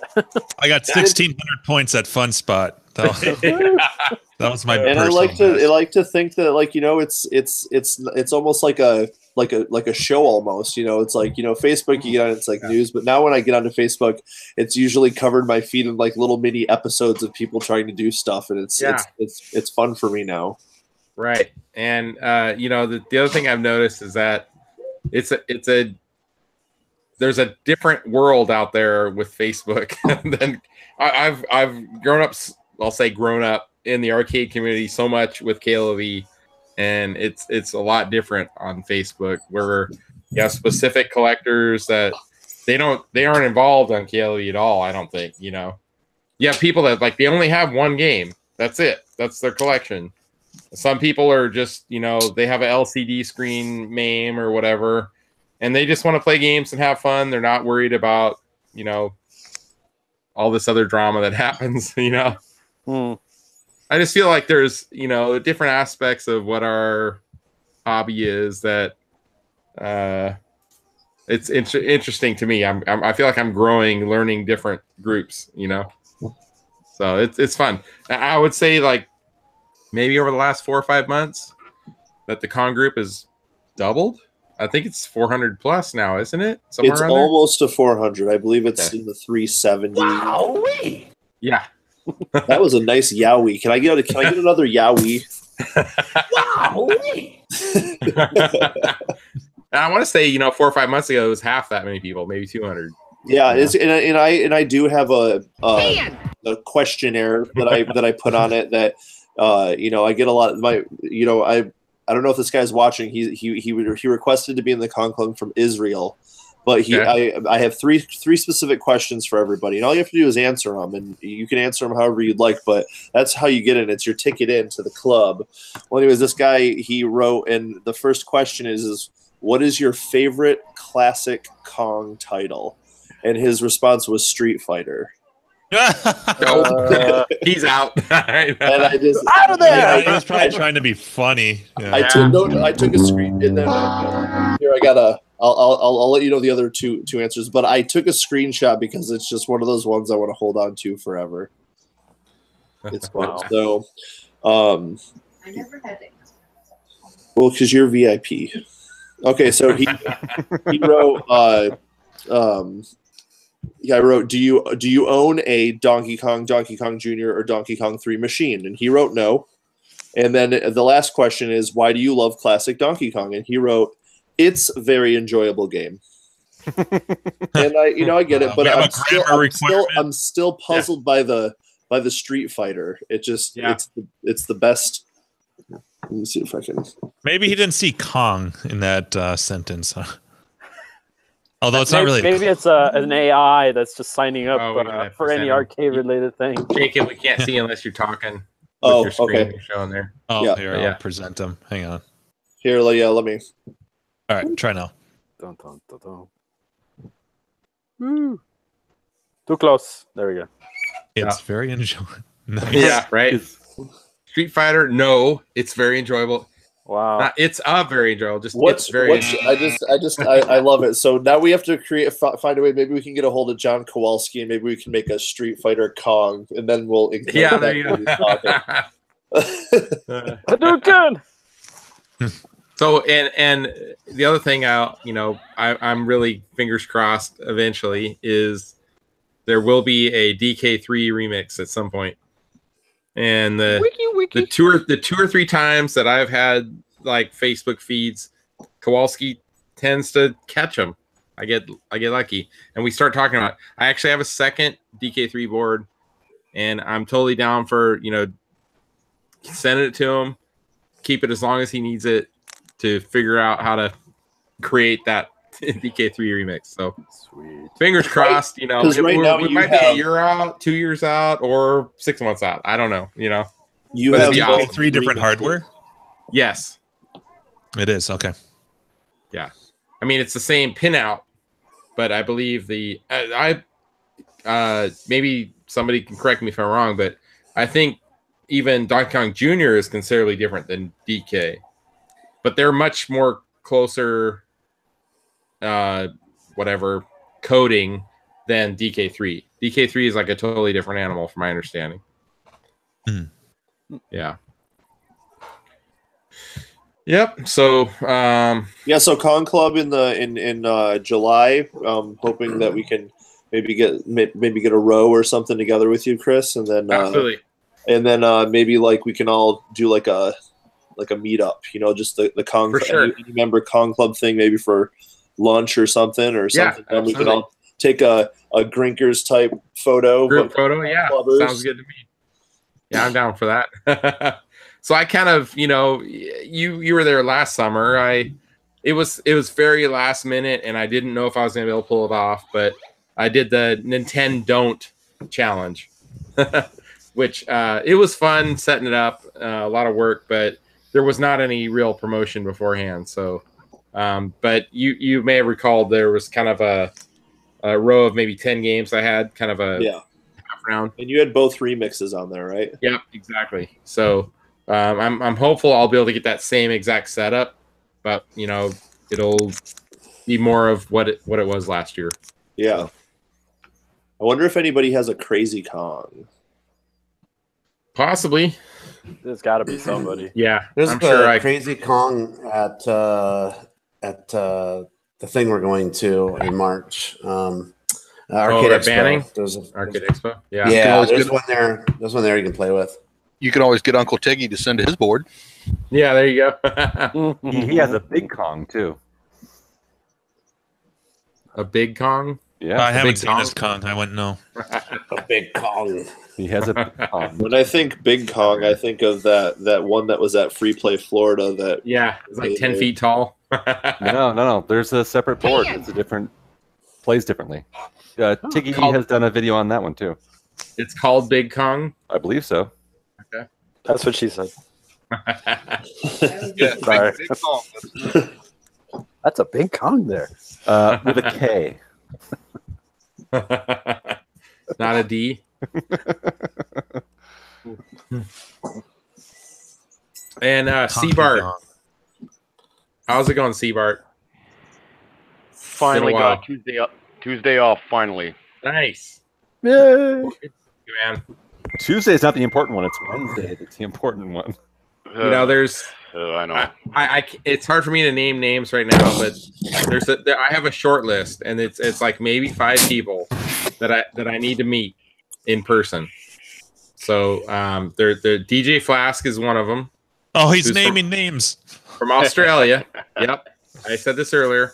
And then Brian Frober from LA area, which hopefully I'm going to meet both those guys in March. I'm selfish. I have people I want to meet. And C-Bart, we need to meet up some point. Yeah, your flight's got to be cheaper than mine. Yeah. I don't know. Hold on. So October is Grinkfest 6. Start saving. You have start saving my days off too, because I'm going to need about a week to get down there. Okay. Snap. A flight. You can't get a flight. Holiday Road. He's gonna want to bring stuff back. I already got to check off Buffett. So Buffett was in that top 5 too, and Buffett that happened back in October. So, yeah. I almost made it to the last Bro Fest, almost, but then shit hit the fan. Yeah, that happens. I already had bus tickets lined up. I had to get a refund. No. Like, no. Crafty Mech, are you still on? He's muted. Wasn't he? I'm still here. He's back. Were you talking about there was like a 10% chance you might make it to San Diego? Yeah, there's still a chance. I've got to talk to my wife and find out when she is able to vacation, if she's able to, because we were talking about making it a weekend for us. That's creepy, Jacob. I couldn't. That looked like a wiener. I need to go full screen on that. Lift it up. Let's see it again, Jacob.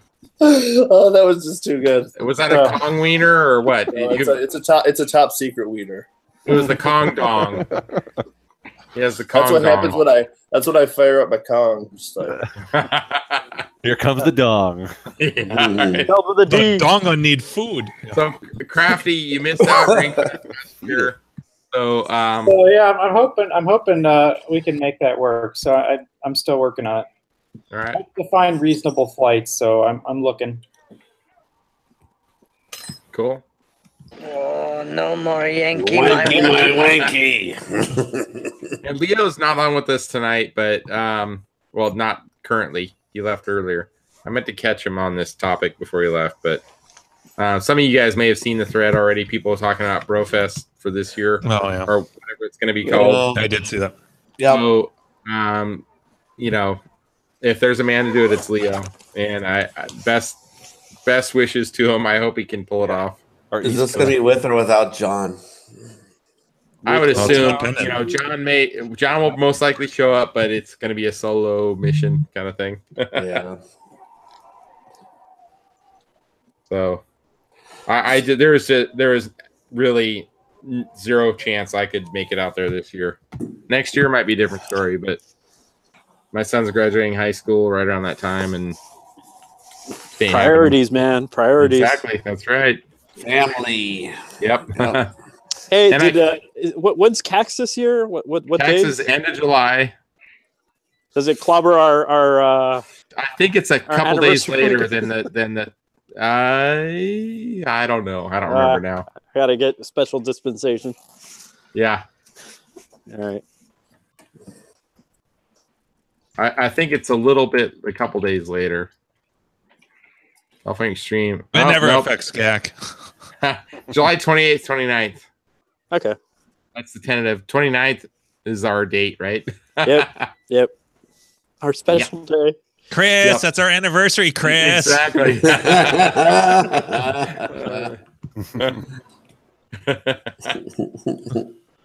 She's grown accustomed to like there's 3 things I do every year now. You know, it's California Extreme, it's Grinkfest, and Nat, which was Brofest a couple years ago. So all good. So Lewis, did you have any success with your monitor? Fill us in on what happened. I have a monitor on the floor, and I haven't done Looked like a anything with TV it set yet. to me. That's a TV. It will be a monitor, I hope. Okay. Yeah. So my plan did not go to go. It didn't get executed. Follow through. Okay. That's actually I think the smart choice. You don't want to start something like that now and then be like get super 4 in late the at morning, night. like crying. Yeah. I can't get it to line up. Yep. It's not pure.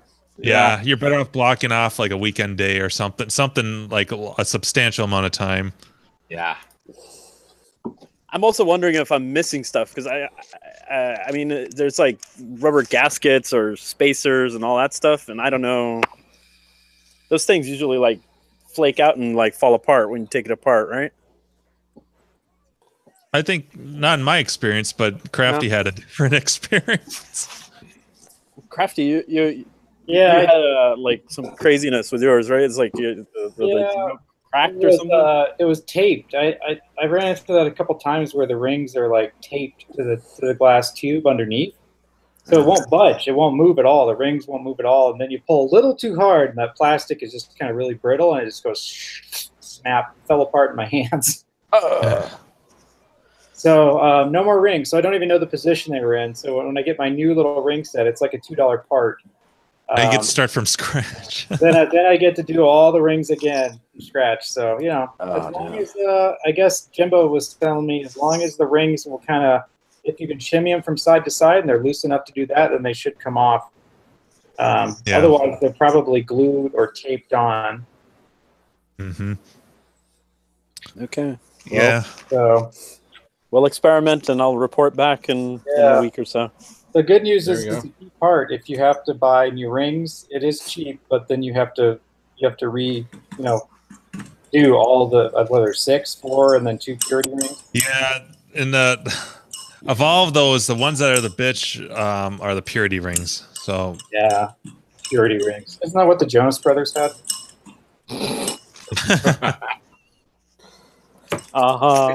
Yeah.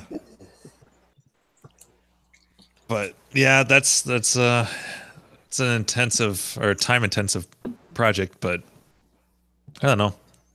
Yeah, most of the chassis, the tube swaps I've done, I've gotten yokes that were kind of close on the impedance on the yoke, so it's just tube and yoke and just slapping the new chassis. Well, aren't you doing like a Geo7? I mean, that's it's a Geo7. It's like a weirdo. That's about as challenging as it's gonna get, man.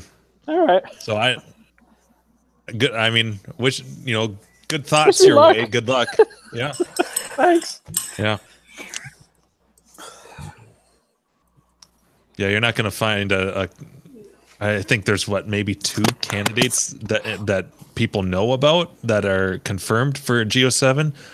But everyone I've talked to, it's been a real kind of crapshoot. I was talking with Chris, I think, and he's had mixed results, but good luck. It's a spare monitor that's lying around, and it's got this horrible road blasters burning. So if I wreck it, I'll just part off the chassis to somebody else, and we'll figure it out from there. Yeah, nothing lost. Just put it on eBay untested. Yeah, perfect. Worked when last used. Works when it last worked. Minimal burn. Yeah. Minimal burn. You can't see it with a when the game is on. From a smoke-free home. Yeah. May not be a smoke-free. Just put some tinted plexi over it. It'll be fine. Yeah, there we go. Get one of those car tints, the little Klingon things, and static cling. Just go there.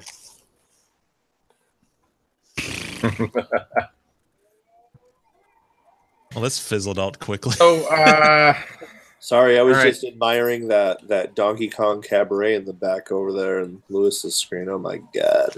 I was admiring Ooh, Gak's is it last porn? GIF he just posted on IRC. He needs to see. Oh. It's Pauline edition. Oh, hold on. I gotta switch over and see what the hell you guys are talking about. Boom, boom, boom, bam, bam, blow, blow, blow, blow. Motorboat. Motorboat. What's your price for nipples? Jimbo, I sent you a private message on our Slack. I did see it. I just haven't. Future reference. No rush.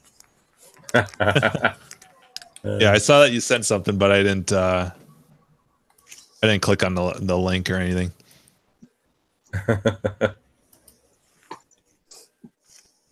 Man, I'm kind of digging my Google search right now. I'm Jesus just saying. Christ, dude. You should save that one. Whatever you search for. Powerful. What the hell? For anybody who's in the IRC, giving you guys a few presents. Gak is taking the baton from Andrew tonight. Whoa. Oh, okay. Boom, boom, boom. Yeah. Gak style's a little bit more like Steve's style, though. It's yeah. It's actually stuff you might want to look at, as opposed to what I usually post. Yeah. Which I started it off with some horrid stuff earlier tonight. I gotta kind of wash that out. Redeem myself. Yeah, like the guy's eyeball that's like connected to his cyst on his head. Yes.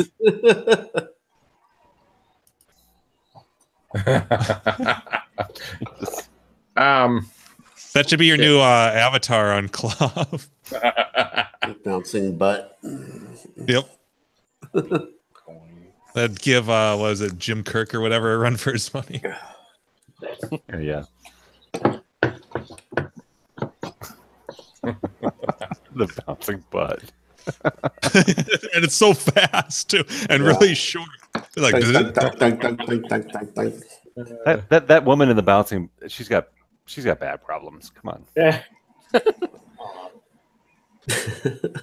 and bless her. Yeah. And bless her for every one of them.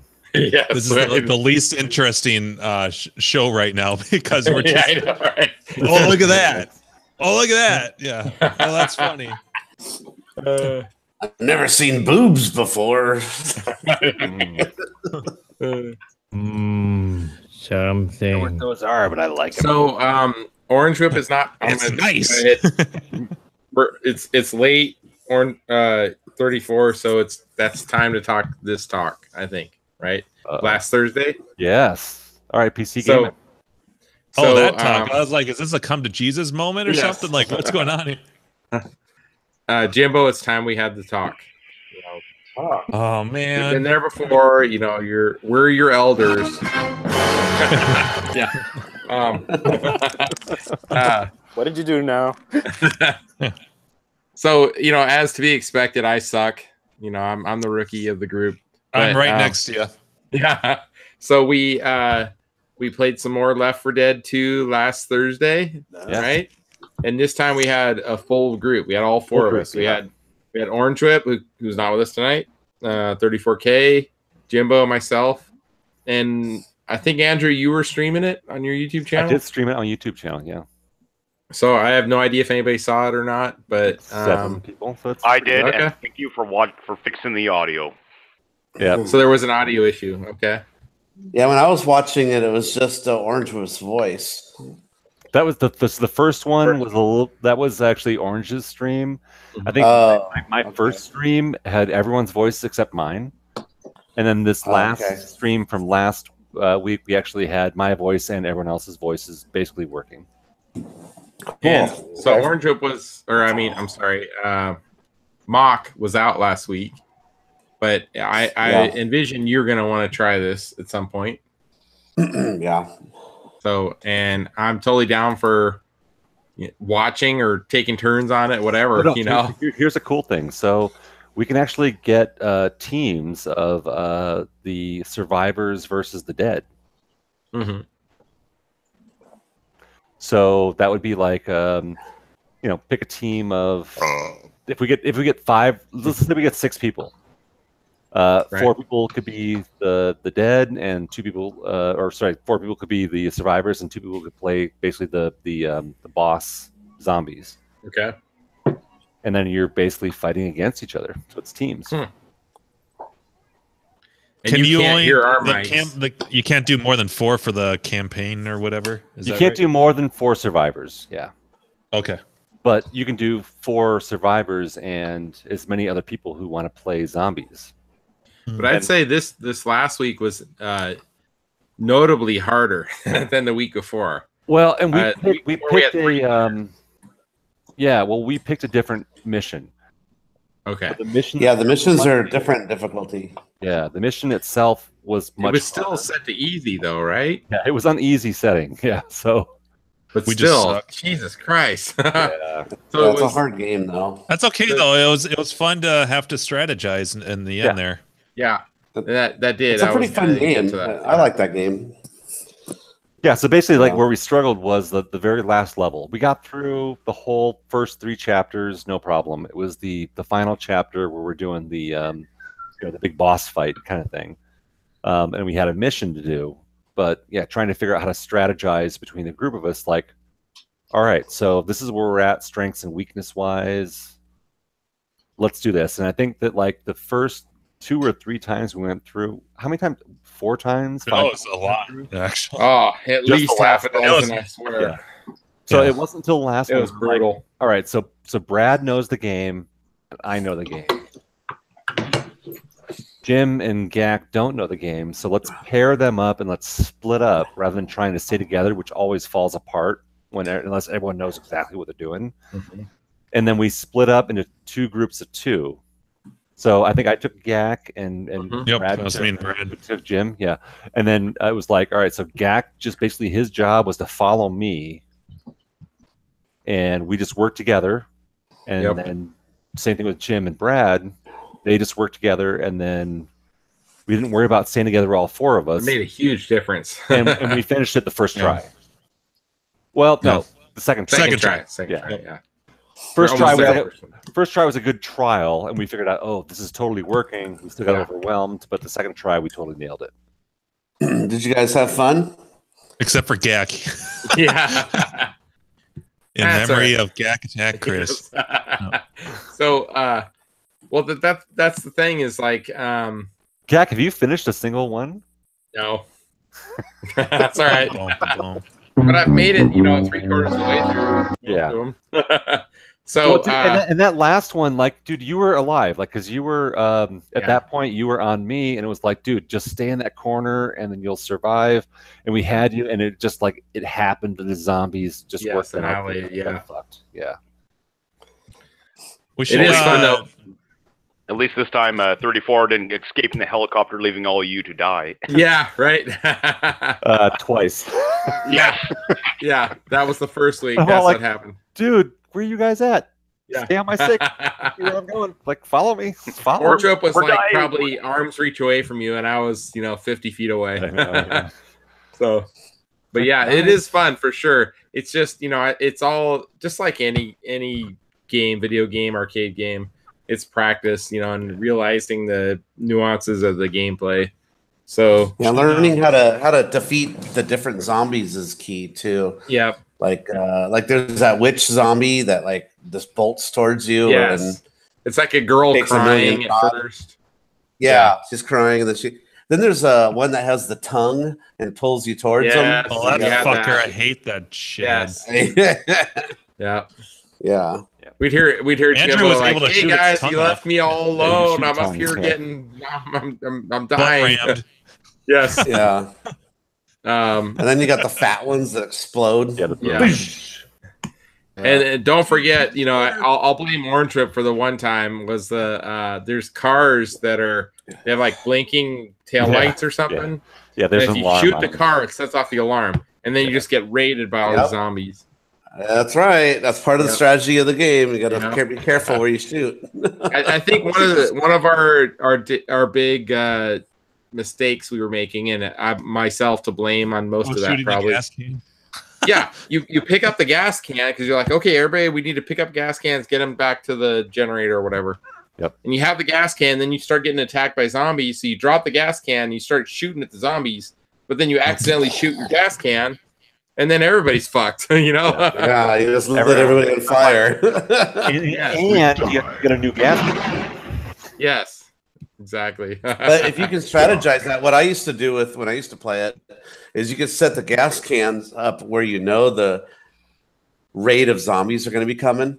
And then as they come, you shoot the gas can, you can take out a whole group. So there's other strategies you can use. You can do that, but that ends up slowing up the whole level. So you got to be careful with that because you don't want to do that too much because then you got to go get a new gas can. I mean, as long as you have enough gas cans for whatever we should it is you need it for. discuss other games too, like trying something else too. Yeah. So I mean, if you guys want to try, I mean, we threw out a bunch of games. So I know that it was. I know we mentioned Unreal. Unreal, everybody can play that. Yeah, Team Fortress 2, which is free. We could totally jump in as a group and play that. That's fun. I would totally do Team Fortress. Yeah, there you go. There you go. I can do that on the Mac. Now, how many players can Team Fortress support? 16. 16. It's a lot. Well, yeah. And you can play that just with 3-on-3 or 4-on-4 or whatever. So you need groups against each other. We can't be a group. It's together? teams, yeah. So it's it'd be groups. So, but the thing is, if we can get 6 or 8 people, we can actually play a game, and that would be 4-on-4 or 6-on-6. You know, and each character has its own attributes. So, Gak, if you don't like running in and attacking, you can be the guy that sets up turrets. Yeah, and then, the Orange Whip was explaining that. Yeah, I remember. Yeah, you can be the turret guy, and you can just keep repairing the turrets and making the turrets awesome and engineering. And basically the water boy. I'm the water boy, and you guys are like the fucking Patriots quarterback. I mean, it just depends on what your strength and weakness is, because there's somebody that always needs to protect the flag. You know, if you're playing a capture the flag game, so set up turrets around the flag, and then you can even run around and shoot people that come at the flag. So they also have the levels where you just have barrage of AI coming at you, and you just shooting them. Oh, like horde mode. I don't know what I remember playing it. I don't remember what it's called. Team Fortress? They don't have that in Team Fortress. They do. They do? Yeah, it's something similar. Yep. I haven't even seen a lot of fun. It's a little bit newer than the So, but they absolutely have that. I haven't seen that on that game. They do. Is that on the Orange Box edition? Well, it's all the same game, right? So if you have it on the PC, it's just an updated version. But in Team Fortress 2 is great because it's free to play, so we can you don't have to pay a penny, and you guys can go play. And it's a really fun game. You can do a lot of fun stuff in it. Yeah. It'll run on a potato too at this point. It will. It'll run on anything. Yeah. That's hilarious, Lewis. Yes, very nice. that actually was a Portal reference, Portal 2 reference specifically, but yes, very nice. That's just a 2-player game, I think, isn't it?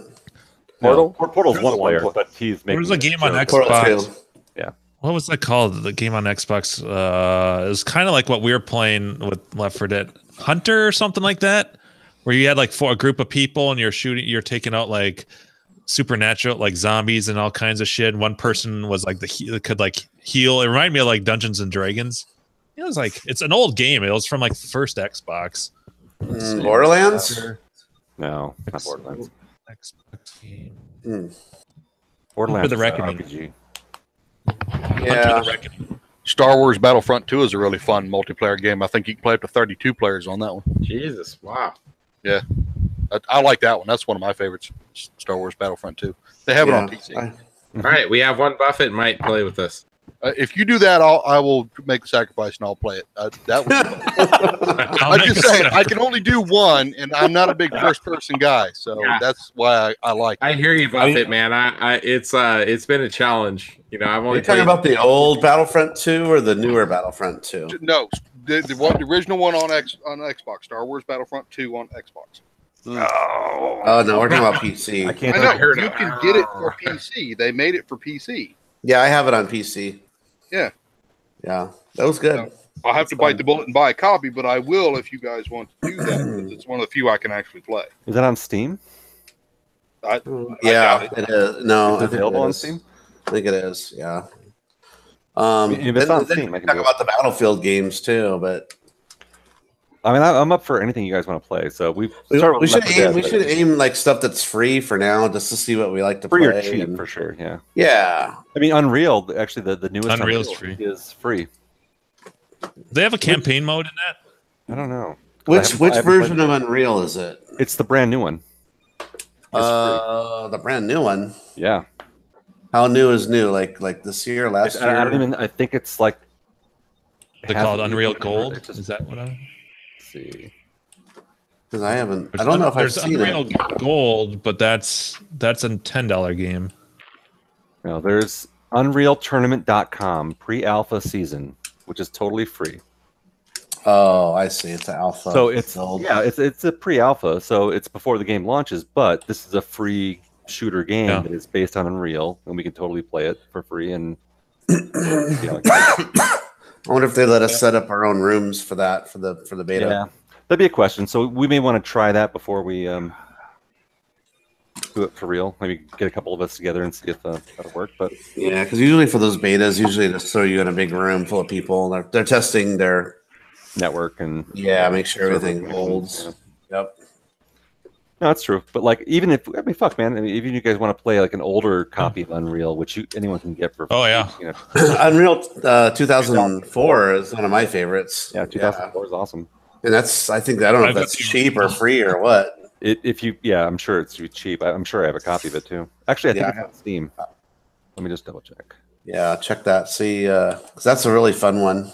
It has vehicles and vehicles that hold a couple people, and yeah. The Unreal Tournament 2004 on Steam is currently $15. What? That's outrageous. Which is actually kind of crazy expensive. 14-year-old game. Jesus. Basically, $1 for each year. The bandwidth to download it. Yeah. Well, 14 years old. That's not even half of the age of the games we normally play, right? That's right. It can't even have a beer. Yeah, right. Or even Unreal. Let's see, Unreal Tournament. What is it? Unreal 3 is all tournament. Yeah, that was supposed to be 2007 or something. Unreal they changed it to 3. Yeah. Unreal 3 Black. That's $20, but that one actually has everything loaded up, though. That's Jimbo, we've each already spent $20 into this, aren't we? I know. It's going to become $20 a week. Exactly. It's like buying a case of beer, I guess. Yeah. Yeah. That's why if you do Star Wars, I'll get it because I can't afford to get a lot of stuff. I hear you there. Yeah. Check Steam to see if they have Battlefront. They have Battlefront 2 for Butt Rammers. It's got to be Star Wars Battlefront 2, not just Battlefront 2. Star Wars Battlefront 2 for Ass Blasters $10. 6. So if Star Wars Battlefront 2 has the Chewbacca rape simulator, I'm in. No. No. Oh. I'll just think of it. Yes. But there's a lot of stuff to do in that one too, depending on what class you want to be. So it's really nice. You can be the engineer and go around and fix stuff and whatnot and heal people and whatnot, or you can be a sniper, or you can be an officer, or you can be just a regular trooper, or you can be, depending on what class you are. In a bar and look at the weird freaks in the bar. All right. So I already own Battlefront 2 Star Wars, so if you guys want to play it, sure. Done deal. Oh boy. I've never played it, but I must have got it. It's pretty cheap on Steam. $10. Boys have a penis. A fucking tan. Boys have a tan. So actually, this is like pro tip for you guys who are not big PC gamers. So one thing, like, join Steam and you can add games to your wish list, and they go on sale crazy. So the reason why I have so many games in Steam is because I've been a Steam member since almost it first launched. But like they do crazy sales like 3 or 4 times a year. And I probably got a Star Wars bundle for like $10 with like 15 or 20 games in it. Yeah. And sometimes they give you shit free too. And you can get shit for free. Yeah. I have a ton of games that I haven't even touched yet. There's tons of games I bought for like $2 or $3. and then it's like a $30 game.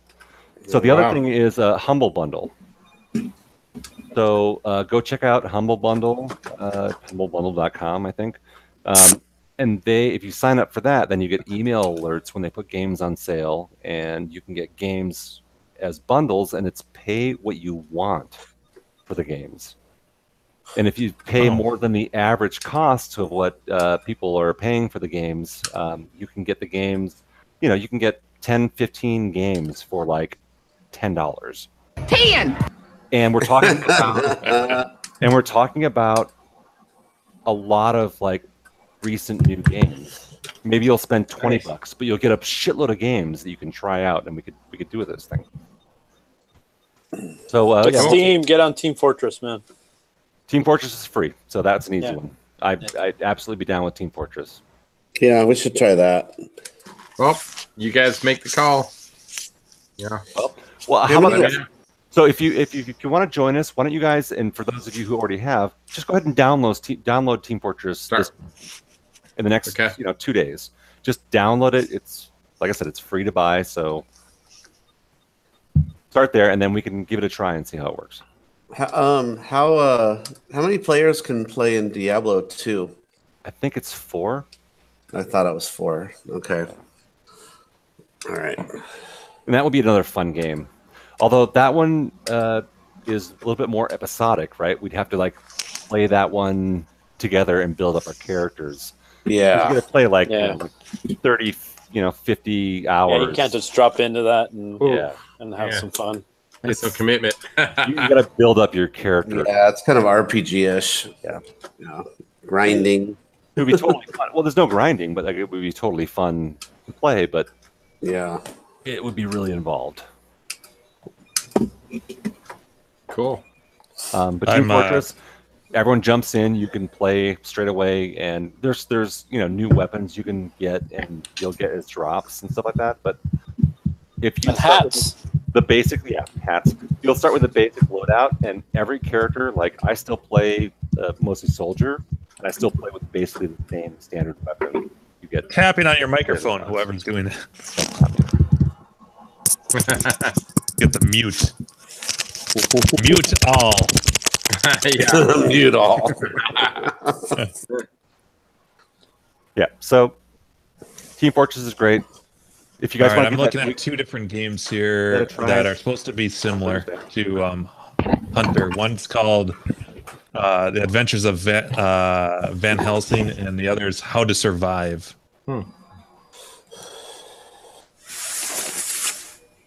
Okay, so they're both kind of third-person-y. They're both $15.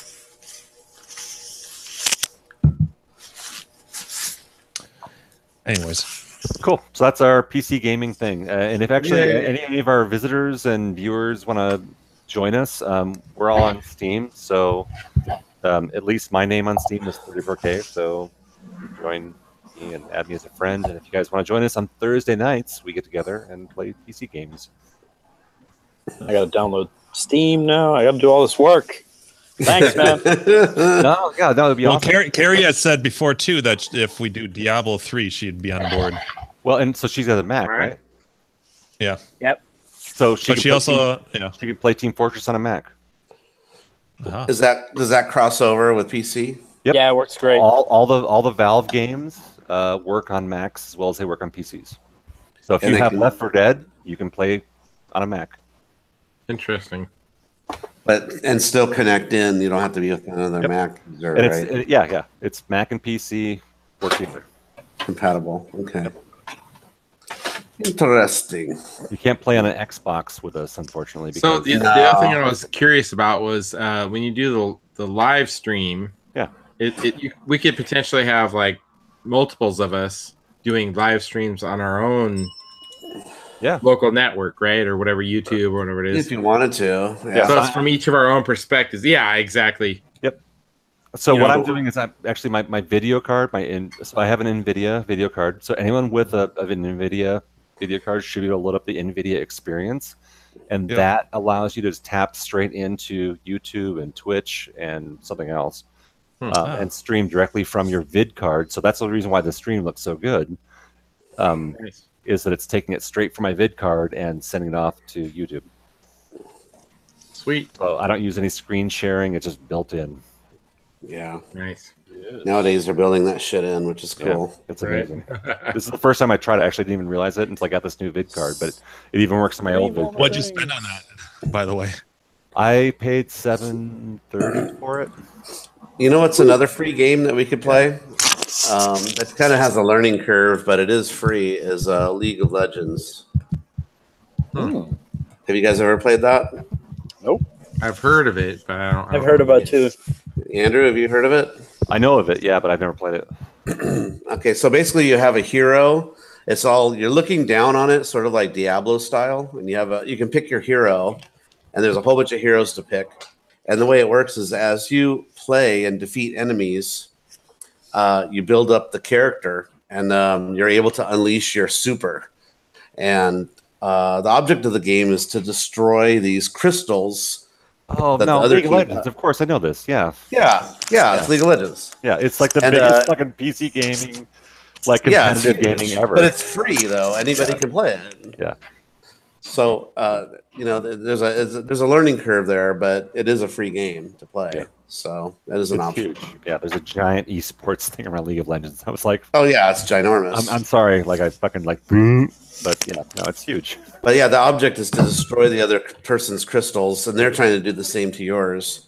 And you have these minions that kind of run on their own to try to destroy the crystals. And once you defeat the enemy's giant crystal that's on their base, then you win. So and then we could build up an arcade hangout League of Legends group, and then a clan, and we'll go and dominate in there you go, in Prague, a real tournament in Prague or whatever the fuck they're playing this year.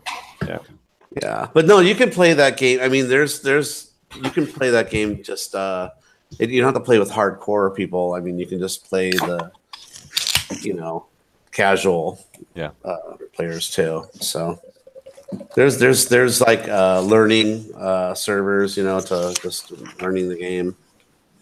So anyway, that's a free game though. I'm just throwing out an option that there's other free stuff out there. Yeah, for sure. This does not have to be an expensive thing for anyone. No, it shouldn't be. Yeah. We're not going to make you pay $60 for Call of Duty. Yeah, we're not going to play like that. Or $600 for a new video card. And a new Call of Duty will come out 6 months later. Yep. What a cash cow hunk. Please join the Arcade Hangout channel, and you'll get our monthly subscription, and you get bonus footage. Yeah. For $3.99 a month. Please sign up. VIP.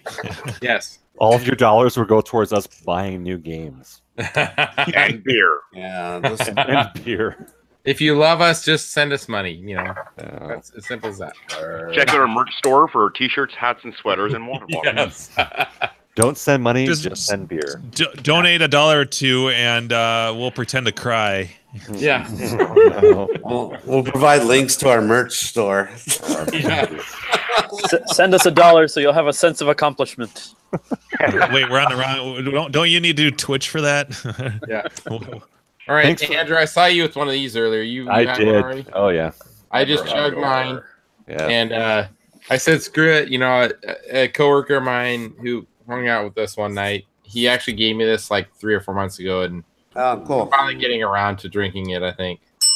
It's alibi. I'm always scared of like the dark beers, the porters and stouts and all that, but don't be afraid. Embrace the love. Yes, they fuck you up faster. Just take it. Just embrace the dark. It's very coffee-esque. Yeah. I smell the deep roasted malts, I'll say. And the battery acid. Yes. I'm gonna have those like shits with the farts that are just like like you feel your ass just like opening up and letting like one big clap. Chris, stop farting in the bed, Chris. It's not like one of those where it's like wait, my favorite where one. your ass cheeks just kind of like clap together real quick. It's just like a big like like a big one, Chris, the Dutch oven isn't funny, Chris. Yeah, exactly. Get your hand off the back of my head, Chris. Oh, you guys know what a Dutch oven is, right? That's not funny. No, Chris. Wow, you guys have ruffled the bed sheets once in a while, right? Just to see what happens. No, not ever. That's Who would good do stuff. Nothing turns a woman on better than a Dutch oven. Quick, get under the sheet. Quicker than a Dutch oven. In the immortal words of Fat Bastard, everybody likes their own brand. God.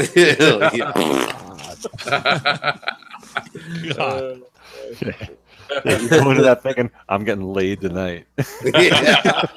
That no, you do that after she says no. Chris. Chris, honey, I'm not in the mood tonight. Are you in the mood for this?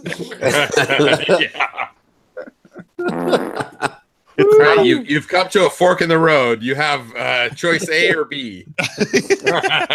B for blood. Yes, exactly. Yeah. It's not abuse, it's conditioning.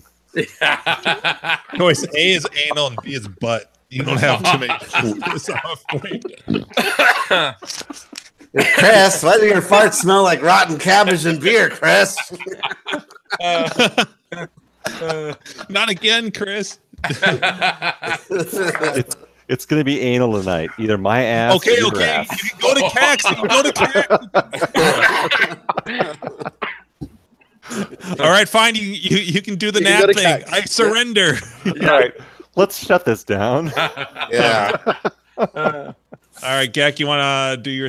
All right, so thank you guys all for hanging out with us tonight. By the way, we are the longest running live arcade podcast on YouTube. So cheers to that, guys. Is this episode 109 or 10? I don't know. 109. I think 109. Oh, 109. So we have done an estimated 9 more podcasts than the second longest running live podcast. But we're on YouTube, so that gives us one more step, I guess, right? You can see us. Shots fired. Yeah. No, it's all good. Losers. There's a lot of names to remember tonight, but DJ Flask, I'm really looking forward to meeting you in a few weeks here. And Frober, I really hope you can make it. It looks like Mike Martin was on there with us tonight. Mike Martin needs to come back because the last time we hazed him pretty hard. So, that must have been a good night. Let the poor man speak, right? Greaseball, I love all your banter and silliness. So, he's hung out with us. He's been on video with us in the past. So, hopefully he'll return. Who else we got? Luop. Been a while since I've seen Luop. Good chatting with you. Steve W, which is Steve from Albany. Let's see here. Anybody I'm missing here? I'm looking at the YouTube chat. Jacklick. Jacklick. Jacklick. I know it's probably a hard thing to pull off, but see if you can make it out to San Diego in a couple months. Let's see here. I gotta close my booby jiggling GIF to see who is in the. It's a tough one to close. The IRC, yes. So Greaseball has been with us for a while. Greaseball, yes. That's yep. Necros, right? No. Necros is Frober. Necros is Frober. Okay. I was trying to remember. Yeah. So we had was Gleek actually in the chat? I don't know. His name's on the list. He's mod. Europium, whoever that is. Eeyore. We need to try to get him on with us. Yeah, we need to get him on. He's a good guy. I'm pretty sure I talked to. I'm not 100% sure. He might have made it to Grinkers last year, but if he's the guy I'm thinking he is, a pretty cool dude. So we'll have to get him to come on. D-Hacked. That is. I think Gleek knows him. Somewhere Midwest, East Coast. What else we got here? Arcade Buddy, A-Pop. Barks0821. All right. So, yes, thank you guys all for hanging out with us. Sarah was on earlier. Oh, Sarah was on? Yes. Yeah. Sarah. Yeah, Gleek was in chat, but he was. Okay. Or maybe that's just his. No, that's just his. He's just always here. Yeah. So Sarah, you're very special. I think there's not very many women of the arcade collecting community, and I really enjoy your enthusiasm. She has the what is the game? The 360. Sega R360. G-Lock R360. She actually has a G-Lock? No. No. She has like a big. She has like a Facebook group about it. I think. Yeah. She's like a big Sega fan. Yes. So huge fan. It's there's probably 20 people interested in the world, but it's a really cool thing to not forget. It's a part of our history. I think. Damien was in there. Yes. Yep. So WebDoc 90. That is WebDoc 90. Is that Mike Martin? I think I might have him confused, but I'm enjoying my porter. I'm scrolling. I've only had like a little bit of it, and I got a lot to go. Meal in a cup. Yes. So, Purple Nintendo. Was Purple the Canadian guys with us tonight? Yeah, Purple Nintendo was in here. Cool. And earlier tonight we had Jacob from Wooden Arcade, so that was cool talking to him. And next week we'll have our finals of the 2-week challenge. Don't know what will be the next games, but we'll see. Fortnite challenge. Yes. The Fortnite challenge. Yes, Fortnite. So, really, the root of this is all just we're having friends. Thank you. I need that. We're song. having friends. It's so fun. That should be a T-shirt. So we're all friends having friends. Orange Rip, if you catch this part, that's the title for tonight. Yeah, great one. We're all having friends. Oh, Steve W. So, Steve W. Steve from Albany. I really, I miss you. You're a funny guy. I wish I could make it out to a fun spot sometime soon. But I love your, silliness for what you are. So, I don't know who Jehovah's Dragon 3 is, but they got retracted for some reason. But all right, so I don't know where else to go. I've been yammering for a while. That's good. That's good. So thank you all for watching. We'll see you next week. Yep. Sounds good. All right. Sayonara. Yeah, everybody.